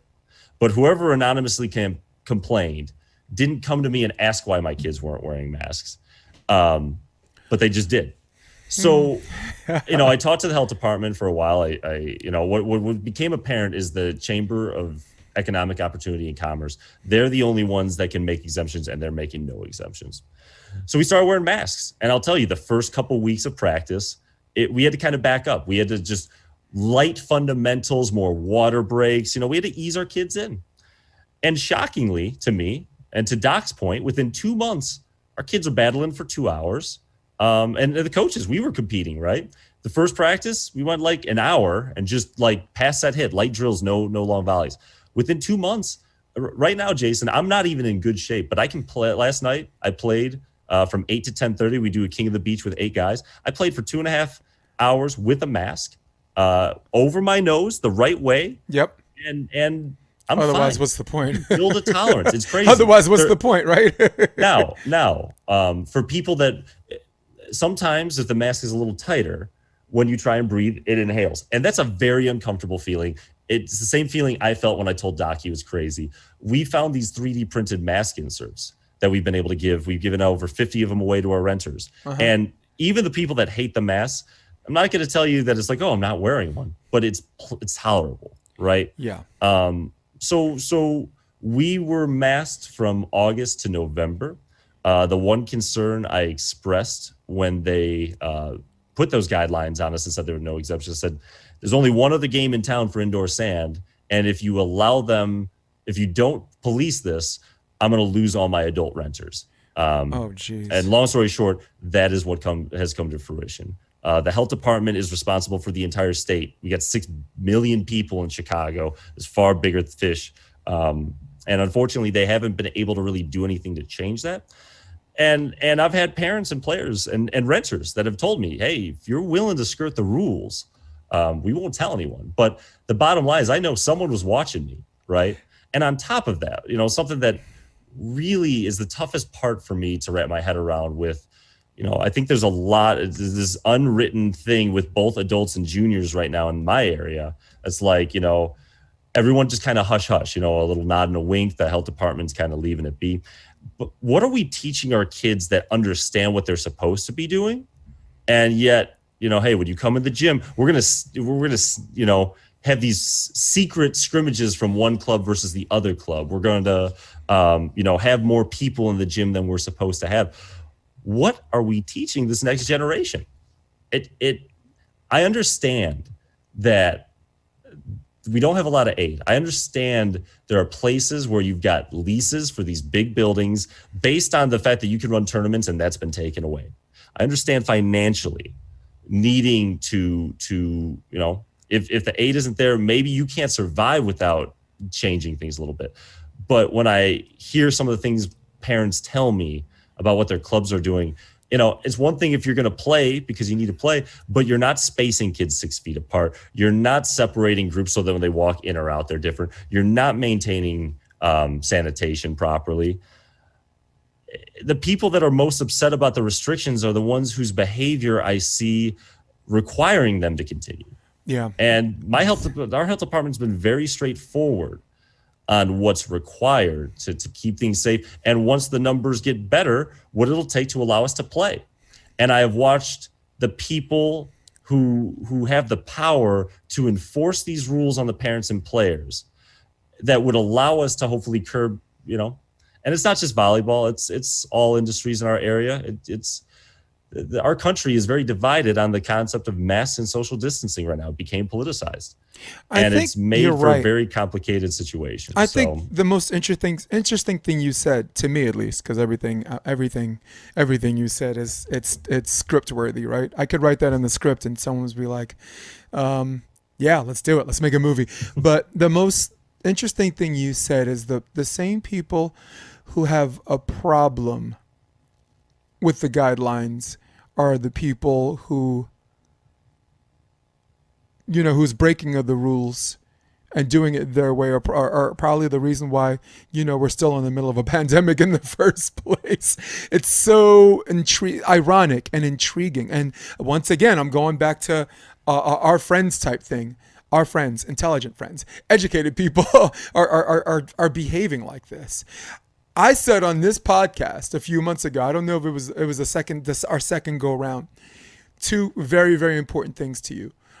One, wearing a mask helps prevent you from giving it to someone as opposed to protecting it. Provides some protection, but the main reason you wear a mask, because I didn't know that back then, is you want to protect yourself from giving it to someone. And that's where the prevention comes from, that a lot of people who just shut their ears and don't want to hear anything, they get educated on it. And it's like, oh, okay, I get it.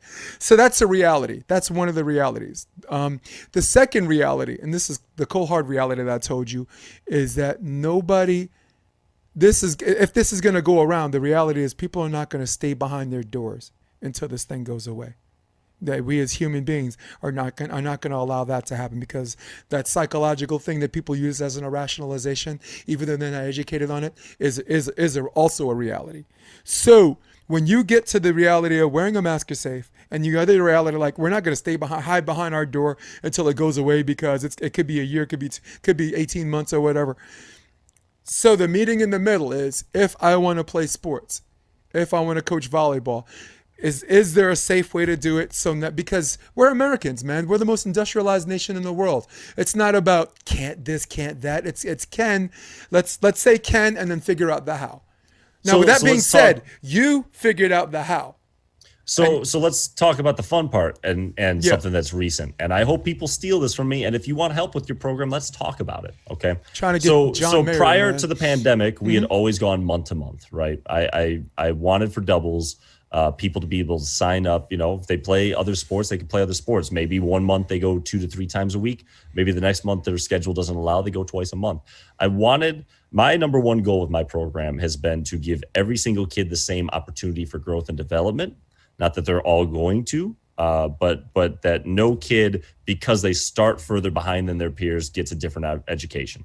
The second thing I want to do for families was flexibility, because I just think it's challenging. I understand why, but for indoor, if you want to be competitive, like there's no alternative to, like, you have to play 7 months of club basically on top of your high school season. There's just not a happy medium of, okay, I want good education, but I don't want that big commitment. Yeah, some clubs have half seasons, but a lot of times, the parents take is, well, a lot of those kids aren't the same level. I want to play with the top kids, so I got to do the national or the elite, whatever they want to call it. So my challenge as the pandemic hit was I was very flexible. We made sure that it was all small groups. We didn't have random kids on one day play with random kids on another day. Everything, you pick your group and that group trained together, and that was your group. So that hypothetically, if a case ever happened, our contact tracing was very straightforward and simple. Because the other elephant in the room is most organizations are not contact tracing the way they're supposed to. They just kind of slip it under the rug. So, we were all the clubs and high schools in September. Something really weird happened. Normally, when high school starts in the fall, kids are not allowed to train with their club during season if they play for their high school, right? When COVID hit, high school ended up going to the spring. It's supposed to tryouts are supposed to happen in a matter of weeks. So now clubs, like, okay, we're going to jump in. So clubs started their tryouts. They kind of flip-flopped. And then the IHSA went to the State Department separately from club and said, hey, we're not doing our season, but we'd love to do practice dates. It'd be good for us to get in the gym with the kids. And they got approved. So what we saw happen this fall was, instead of kids only playing high school, kids are now playing for their clubs and their high schools, even if it's not a travel day, at the exact same time. We in our industry, is undeniable. Our kids were spreading to more kids than they would have if we just left it as is. That's how messy it's been. On top of that, these high schools with their contact dates, they weren't giving kids straightforward schedules because they're juggling all the sports in their gym space. So I had all these 15 to 18-year-old kids scheduled for September. Boom, all of a sudden, we appreciate how much more flexible you are than all these other organizations. But we're gonna thank you for being flexible for us. We got to cancel that, because if we don't do our high school contact dates, we're going to get cut. We signed up for club. We have to be there, and I respect that. So I talked to my business partner and kind of did some reflection. So we created kind of almost a subscription service. So I've got a 3-tier program: tier 1, tier 2, tier 3. And all of them, I originally called it bronze, silver, gold. I changed it because there's not a package that's weaker or stronger. It's $500, $1,000, $2,000. If you want to pay per month, because that's steep, for the $500, you could do 6 months for $100 each. So it's a little extra, but it allows you, if you're financially not able to put that up front, that you can still do it. You choose your own practices. The more you spend up front, so if you're that tier 3 for $2,000, it's a certain price. It's $5 more if it's the silver, or the tier 2. It's $5 more if it's the tier 1. So the idea is the more you pay up front, the cheaper each lesson is. But it gives us a little skin in the game, so that parents will commit. If they're going to commit, that they commit. It allows the parents still the flexibility to choose their own schedules. Again, our competitive kids are going 2-3 days a week. Other kids we might see once or twice a month. And it's been really good. We still can do this based on, 1-person lessons, pairing lessons, or 4 to 6 person groups, right, that are predetermined. And the nice thing is we have not had a single case, but there was one time where we had one parent contact me that after practice, I think it was 72 hours, their daughters tested positive. So I went to the health department to ask, and what they concluded was that with the information I gave them, it had been long enough where that they didn't feel it was a risk, that we had to report it, even though I did tell all my parents because I thought that was important. But more importantly, if it had been in that time frame, given the nature of our practices, everyone would have been low risk, because everyone is wearing their masks. Right. Because I can look them in the eye and not have to lie and say, my kids do not spend more than 15 minutes 6 feet or closer together during that duration. It's been really good. All the things I kind of talked about, understand, I am in a very good place with my families. We're better off than a lot of people. I am working with the state to look at beach volleyball as a low-risk sport versus being lumped in with indoor volleyball as a medium-risk sport, and I'm starting to get a little traction with that.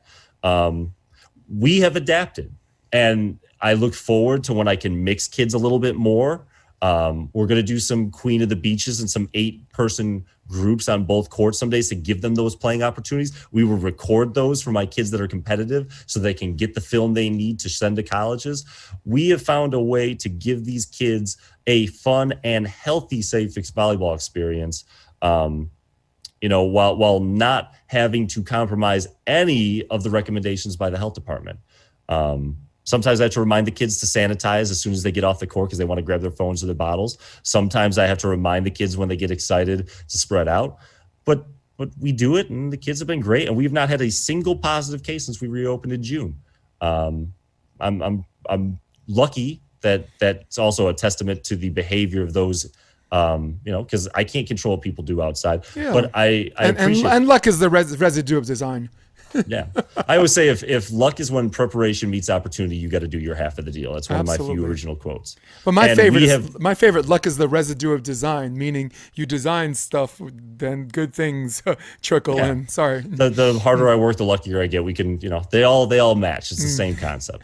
So, now I know some of my parents have sent me articles that are very opposite of what the health department says. I'm going to leave it at that. That's okay, because when they walk in the door, as long as they respect our guidelines, a lot of people are like, get busy living, don't be afraid. I'm not afraid, because I know in my environment that we put the things in place that even if there was someone that was positive, I'm involved in every single practice at the facility. I'm coaching every single kid that walks in that door. I'm interacting with them. I don't fear it, because I have control of the environment, and I know I'm putting myself in a position the health department tells me keeps me safe. And as it stands right now, I've had nothing. We're good. So I hope that at some point, if this doesn't break as quickly as we'd like to, that the other powers that be, instead of holding so desperately onto that business model that has been so profitable that maybe we take a step back and say, can we find a way to still make this money in a manner that doesn't continue to push the envelope on what the experts in the health department are actually telling us we should be doing? Yeah, man. Wow. Because we just lost, Chris Bierman, right? Yep. I know people that played for him. I know people that coached underneath him. Guy's 48.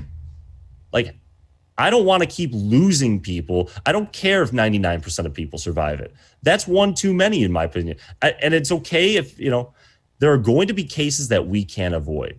But I'm tired of watching the behavior around me and people acting in a manner that if someone gets it and gets ill that I know and passes away, I will always have to wonder, could we have done more? I know we could have done more. It's really, would it have made a difference? Right. I don't want that on our, I don't want anyone to have to deal with that on their conscience. Dude, can't believe we wasted so much time on that trans stuff when we could have been talking about this the whole time. And now you got to come back on again. You know me, man. I'm more than happy to. My God, this is super necessary, Bryan. Oh man, are you hungry yet? I can always eat, but I got a little bit more time. Whatever you want, man. Cool, man. This is important, and I know there are people super necessary. And I will tell you again. I have absolutely. I read an article today about a Middle Tennessee assistant coach who literally was a successful coach, and then he went bankrupt. He actually got kind of blackballed for 5 years because he wrote a tell-all book because it's about the secrecy of coaching. You don't talk about certain things. Mm-hmm. And he came back to Middle Tennessee. He's a brilliant coordinator. He was in a $350,000 a year contract, and it detailed his season that he just went through, and he just had to walk away from 2 more years at $700,000. And I felt so bad for him because at the end of the day, that's just a guy that, and he said, he's like, when I came back to coach, I got a second chance.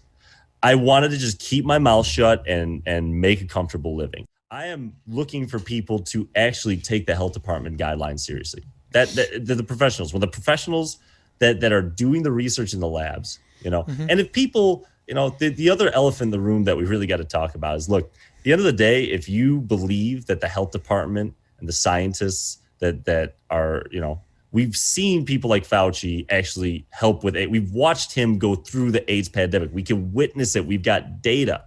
But if people think that he's part of this big, keep control of the people, and this is, the coronavirus is all that. I mean, what does he get out of it? What does he get out of it if he does that?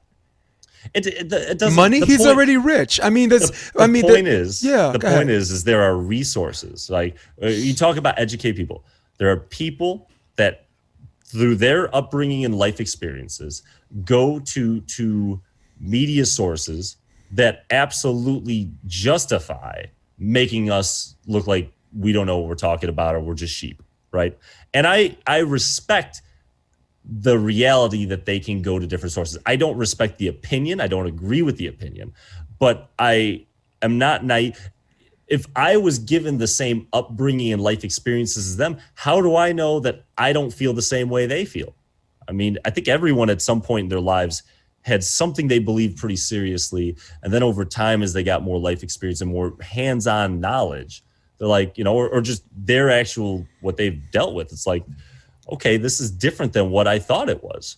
And we got to learn from that. So this is a really tough one, obviously. But, at the end of the day, I think that the thing that's interesting is the people that feel that way are also kind of doing it behind the curtain, which makes you wonder, well, they obviously know from a liability perspective that what they're doing is wrong.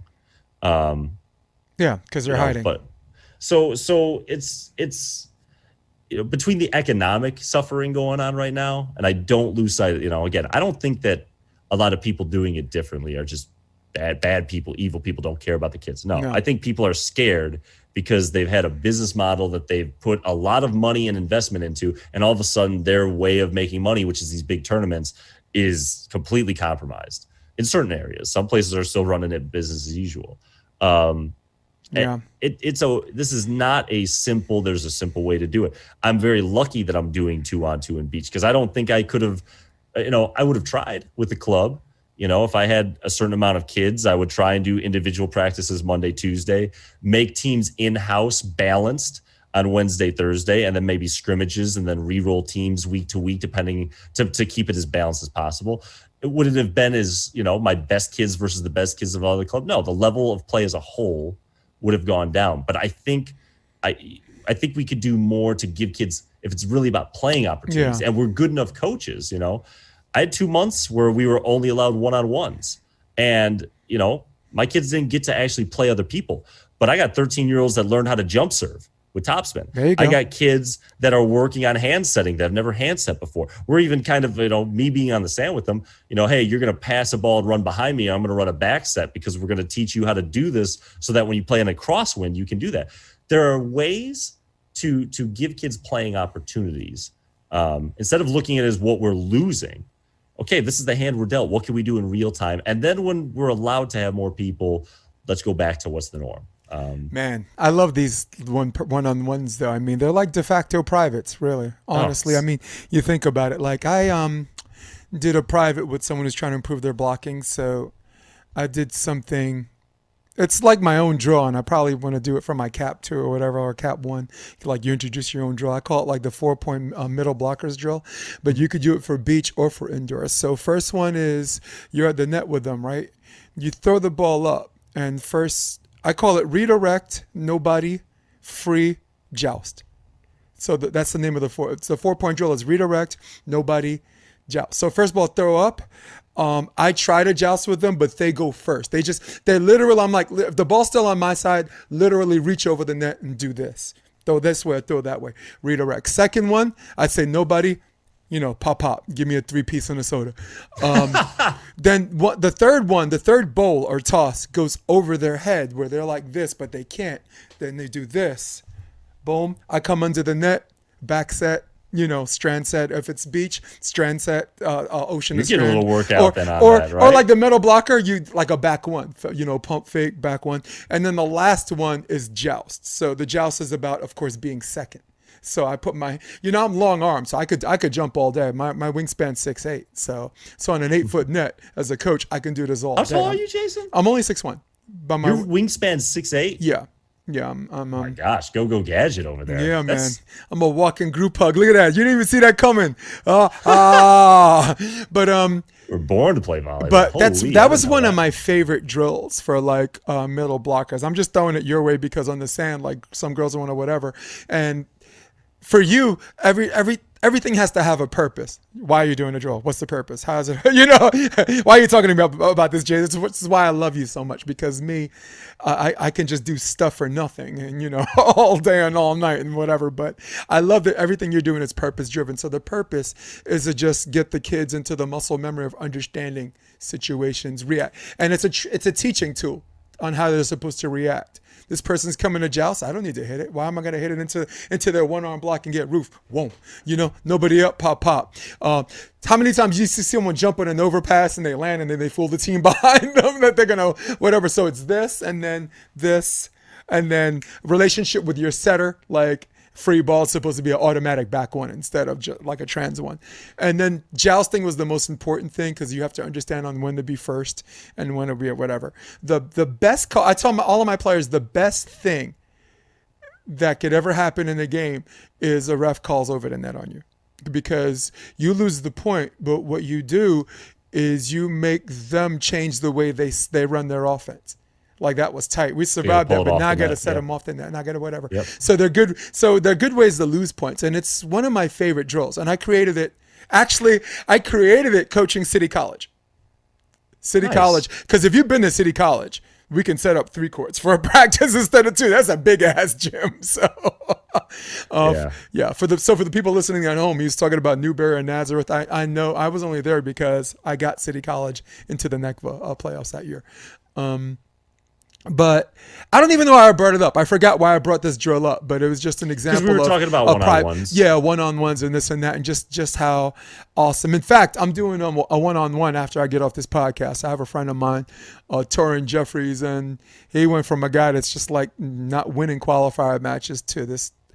He's undersized, 5'8", but he's got like a 6'3" wingspan, and he's one of those guys that loves the game so much that his enthusiasm works against him. But now he's found a way to just deal, and now there's nothing left to do except play volleyball, and it's awesome. So I'm gonna work with him later today. But hey, just the drill I'm throwing your way. I call it the 4-point middle drill, the 4-point middle blocker drill. Redirect, nobody, free, joust. I like it. So we did a lot on timing and spacing. You know, I was watching. I like Bjork's been so good about like really. I mean, there's no one doing more. I think in regards to trying to bring education online right now for people. Looking at a lot of his drills, I'm a. You know, the thing that they talked about with John Wooden when he ran the UCLA program was the scouts of their team would say, you know, the thing is you knew exactly what they were going to do. And it was just like a rock, paper, scissors game you were going to lose. They're going to do A. And if you stop A, then they've got B as the counter. Yeah. If you anticipate that and you stop that, then they've got C. And to stop C, A's open again, right?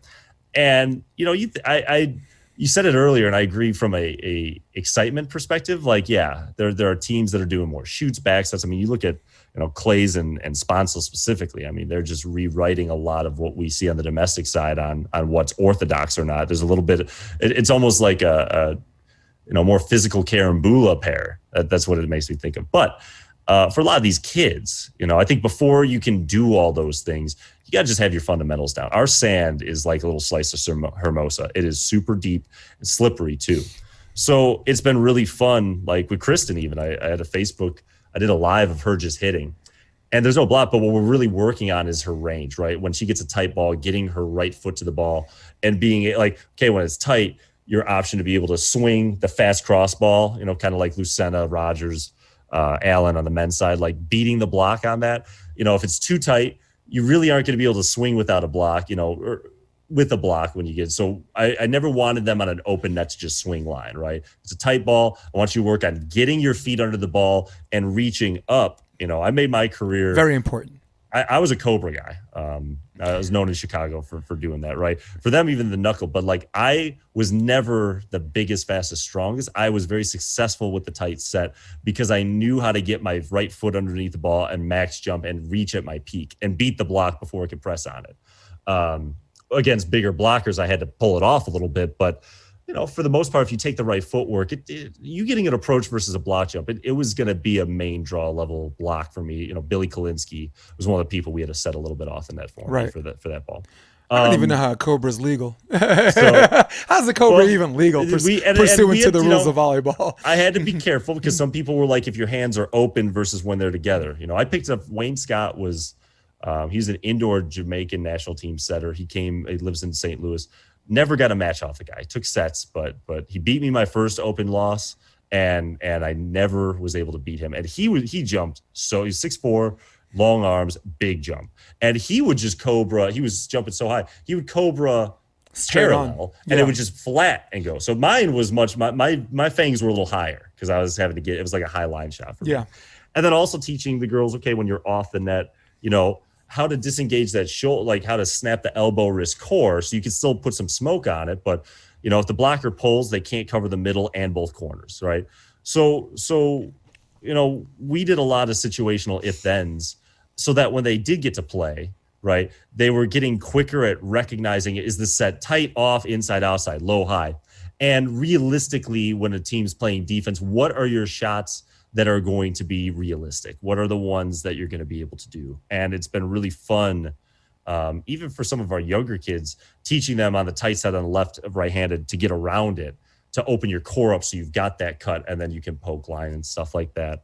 It was a lot of spacing things. And we've been playing again. We opened back up on the 19th, so it's been about 8 days. Had our first practice, and those girls, it was so fun to watch them reap the benefits of their hard work. And there were definitely some rusty things because they hadn't gone live full game speed. But you could certainly see, even when things were off, they were able to I didn't have to tell them. They, you know, what'd you feel there? Oh yeah, I definitely did get my right foot to the ball. Oh yeah, I was off the net and I forced that perfect cut shot. I need to put it a little deeper. We want to play the hand we're dealt. We want to give these kids the best playing opportunities, the best education, while doing so in a manner, this is for my kids. I think that these moments are an opportunity for them to understand what we do as a youth sports program to adapt to times when the parameters are out of our control and not in our favor. And instead of saying, well, I'm just going to blame other people, I'm going to just disregard the rules. I hope that the dynamic, while it hasn't been perfect, I hope that our parents and players can look at the changes we've made, and for our kids as they deal with adversity off the court, maybe this gave them some tools or thinking processes that'll help them in their education, their careers, their relationships. And I think this is where people like you and Martin Burek, and I'll say Jeff Alzuna again, succeed where a lot of people fail. On a side note, it's so cool for someone as lazy as me to be associated with like the 3 hardest working coaches in America. I'm like, how the hell do you even know Jason? He's not even like one of you guys, in that respect. I'm kidding. When I'm there, believe me, I'm the first one there. I'm the last one to leave. And in our minds, we always think we work the hardest. But something you brought up in the beginning of the podcast, bring it all the way back to the end, what you were talking about, kids who don't fit a physical demographic, and working with those kids and enjoying the fruits of their labor. It's like, okay, I got a kid who's undersized, or I got a kid whose skill set is or whatever. Okay, I got it. Time to do some real work. Are we there yet? Are you kidding? Tell me, what's the bad news? So and that's one of the things I've always respected and admired about you, because at the end, from the juniors to collegiate to the pros, when you look at these GOATs and some of these great players and these season MVPs and these legends, they don't always, or 50-50, they don't fit the physical demographic that coaches lining people up against the wall, right? Think about who the best player in the Olympic Games in 2016 was. It was Oscar Bruno Schmidt. You think Taylor Crabb's a good defender? Take someone with Todd Rogers' IQ, where he shaves the foot off the court, but he can still cover the foot. The guy gets to every ball in 0.89 seconds. So if you have a Cobra or whatever that's in the air for just under a second, he's getting it. So Taylor Crabb, 2013 Player of the Year. He's at Long Beach State. He's an undersized volleyball player. Let's go to football, right? They're looking for their quarterbacks. Typically, they want them 6'3" or taller, or this or that, and this and that. But if you look at all that are great quarterbacks to ever play the game, not to mention Super Bowl champions, only 2 of them. Only 2 Super Bowl winners are 6'4" or taller. 2 out of 50 some odd Super Bowls. So it's I love the work you do, because you are not just working with people where they're finding a discipline where they have to be cooperative and they have to respect other people's time, and at the same time they learn a sport and they become a better person through learning volleyball, because that's a whole nother podcast, right? Learning to be a better person through playing your sport. But somewhere, maybe not, because guys like you stuck with it, this person could be the next big star. And that would have never happened in the stand up against the wall, you're too short, or this or whatever, and this and that. So sometimes it's about a kid wanting it bad enough, but sometimes it's about a coach that believes in them too, or a coach that's saying, look, okay, you do want it bad enough, I'm going to show you the way. Because we just had this conversation 20 minutes ago about COVID and about accepting realities, and not accepting can't, but if we can, how? Love you for that, dude. Love you for that, dude. Oh, I appreciate that, man. Yeah, man. That's why I love coming on the show. I'm happy to talk about it.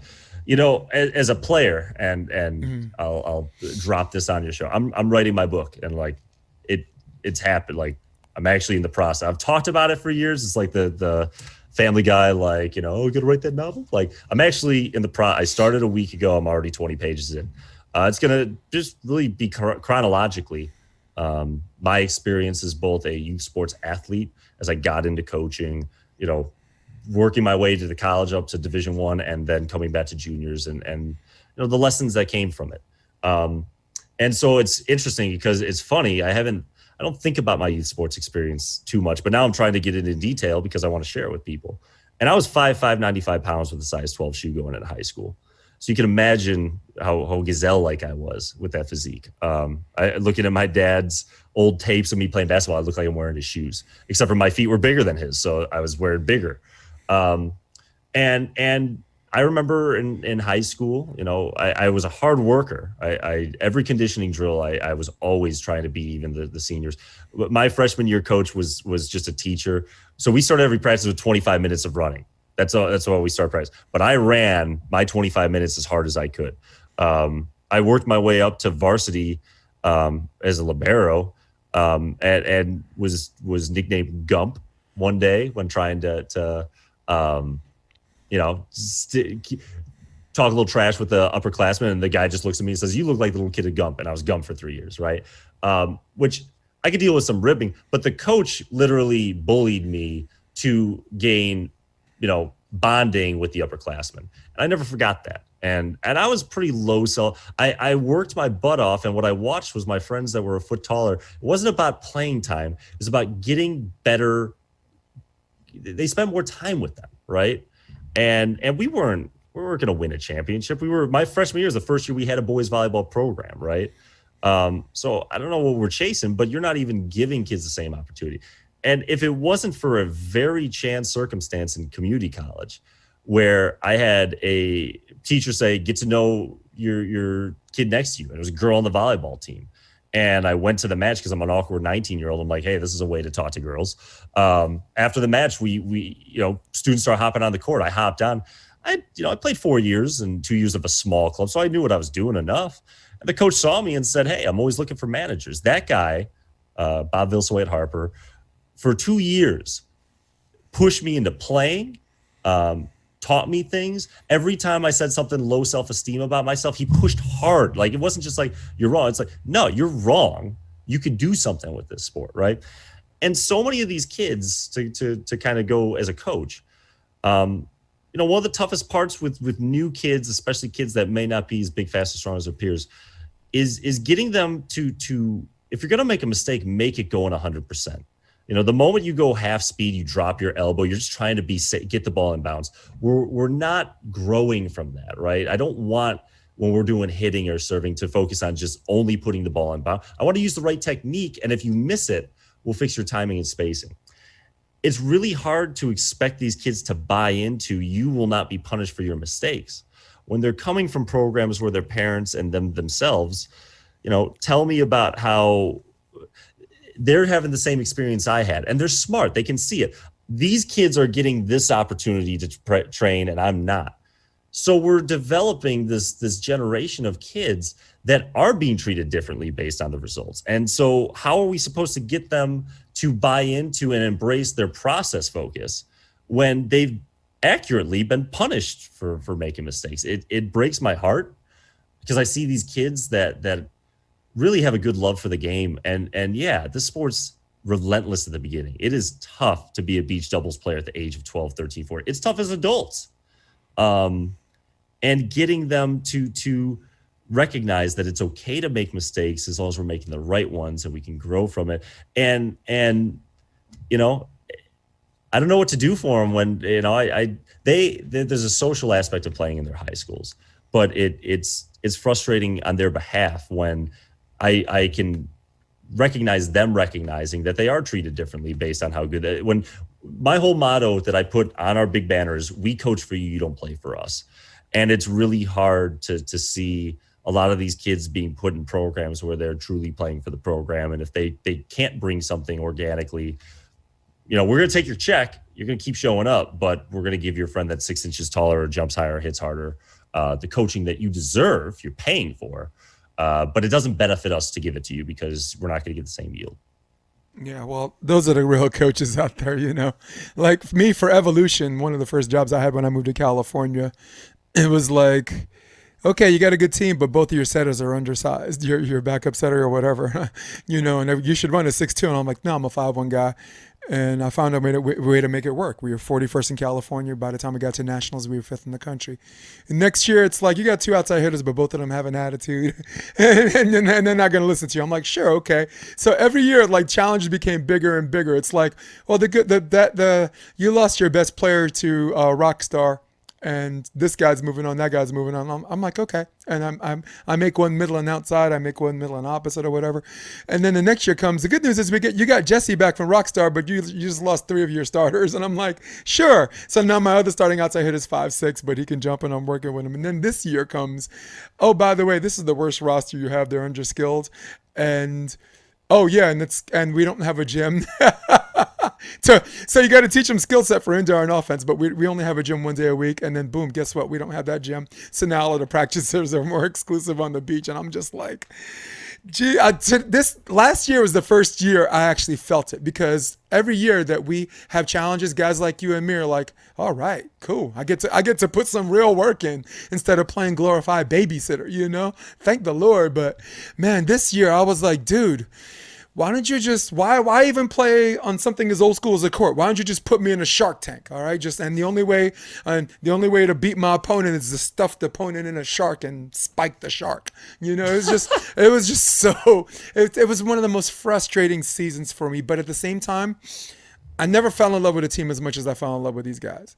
They gave me their heart. They gave me their all. And the parents, really, really appreciated the work I put. They appreciated the work I put in, and I didn't even do any work yet. They gave me that respect coming in due to my reputation. And I'm just like, dude, I never had a team that skill set was so not up to par with my last 4 years. But at the same time, the team I love the most. They're probably going to listen to this podcast. They know I'm not insulting them.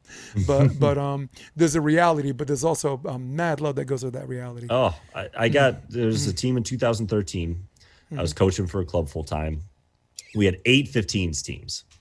And I was at the director's house. We were talking about some things for programming, and all of a sudden her phone starts blowing up. And the 15-7s team, their coach left before finding out that they had a 3-game tiebreaker, right? And another coach from the club that was hosting actually took over for them. But it was clear like that guy was getting fired, right? And I remember telling that coach or the director, I said, hey, I want this team. Because I'd worked with some of those girls that open gyms, and you can imagine 7 out of 8 teams, the level of athleticism I was necessarily working with. So I met the parents and got to know them a little bit and let them air out their frustrations with what happened with their previous situation.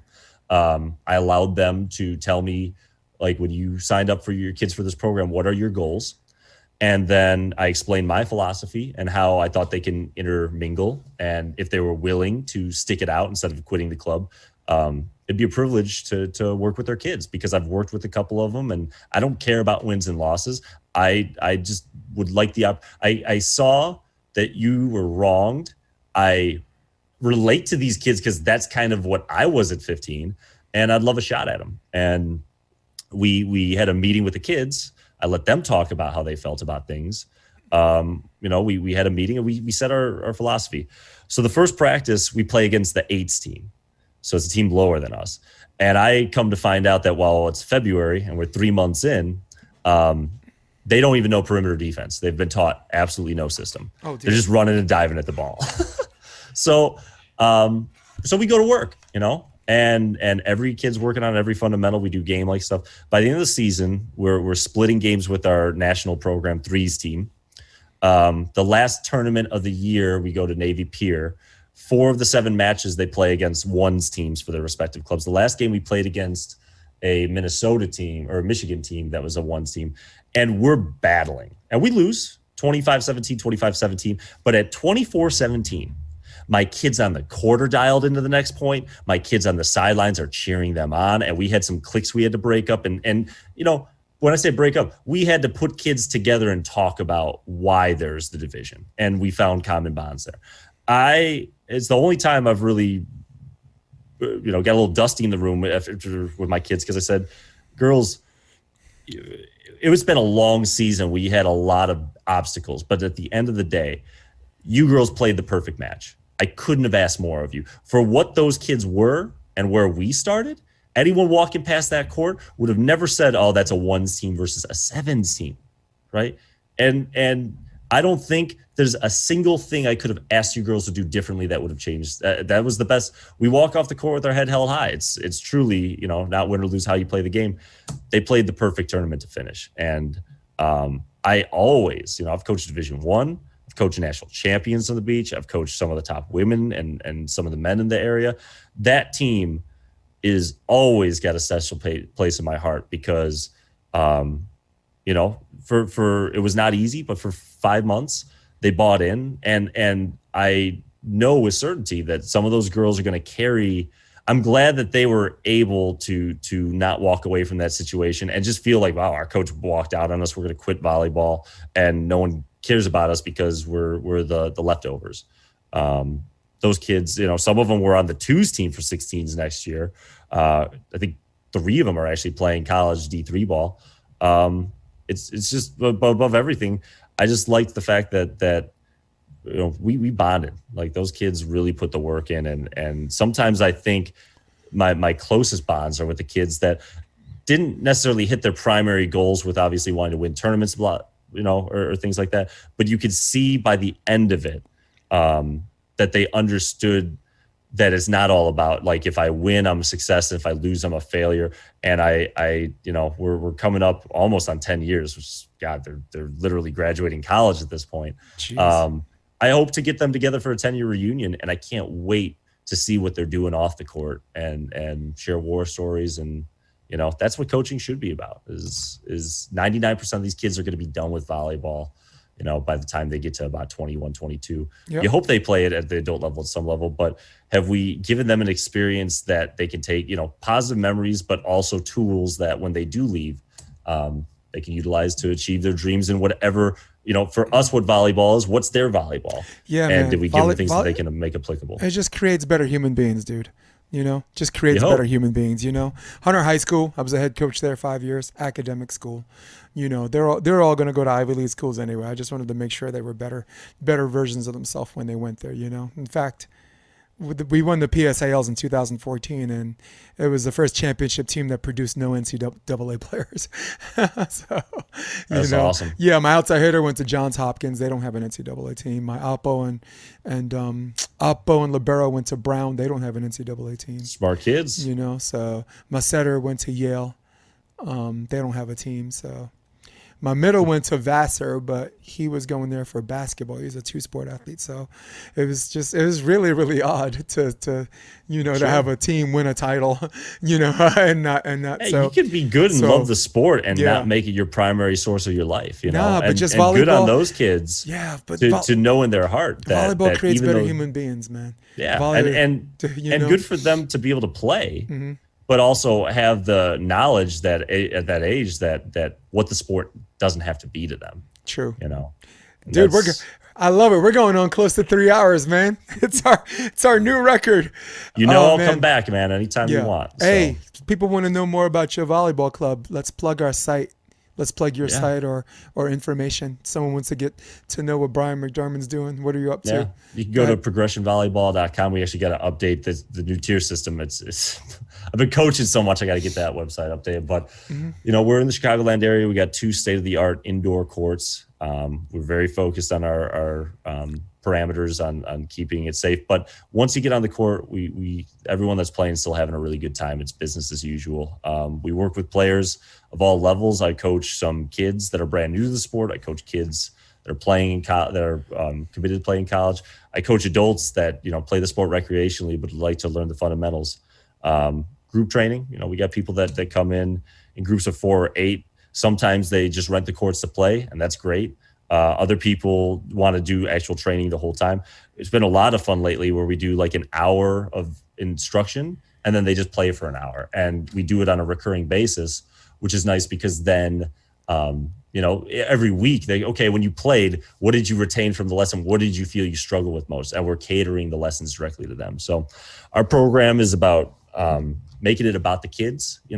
If they want to play and learn the sport, but it want to be fun, we're not going to chew them out. We coach for them. They don't play for us. So it's been going really well. We look forward to bigger and better things as the pandemic starts to subside a little bit, and I'm sure we'll be talking more about that next time I'm on, because if Definitely. you invite me, I'll be there. Yeah, man, I'm just trying to get to our restaurant. Speaking of restaurants, I'm hungry. And Bryan McDermand might love all of you guys, but I can't stand you. In fact, I think I'm out of here, all right? So for all of you listening to this, for all of you at home, Amy, what's up from Chicago? You know she's going to be listening to this, probably listen to the live version of this. Awesome. She's awesome. Yeah, man. For all of you and for all of you on your desktop, which doesn't break down, for all of you on your iPads, for all of you on your Droid, for Bryan McDermand, this is episode 76, Option Podcast. I am Jason DeBeas. We are out of here. We're out. Thanks for having me, Jason. Come check out the Option Podcast on optionvb.com. It's also available on iTunes and Spotify and on YouTube under the NY Varsity Sports handle. You're going to love what you hear.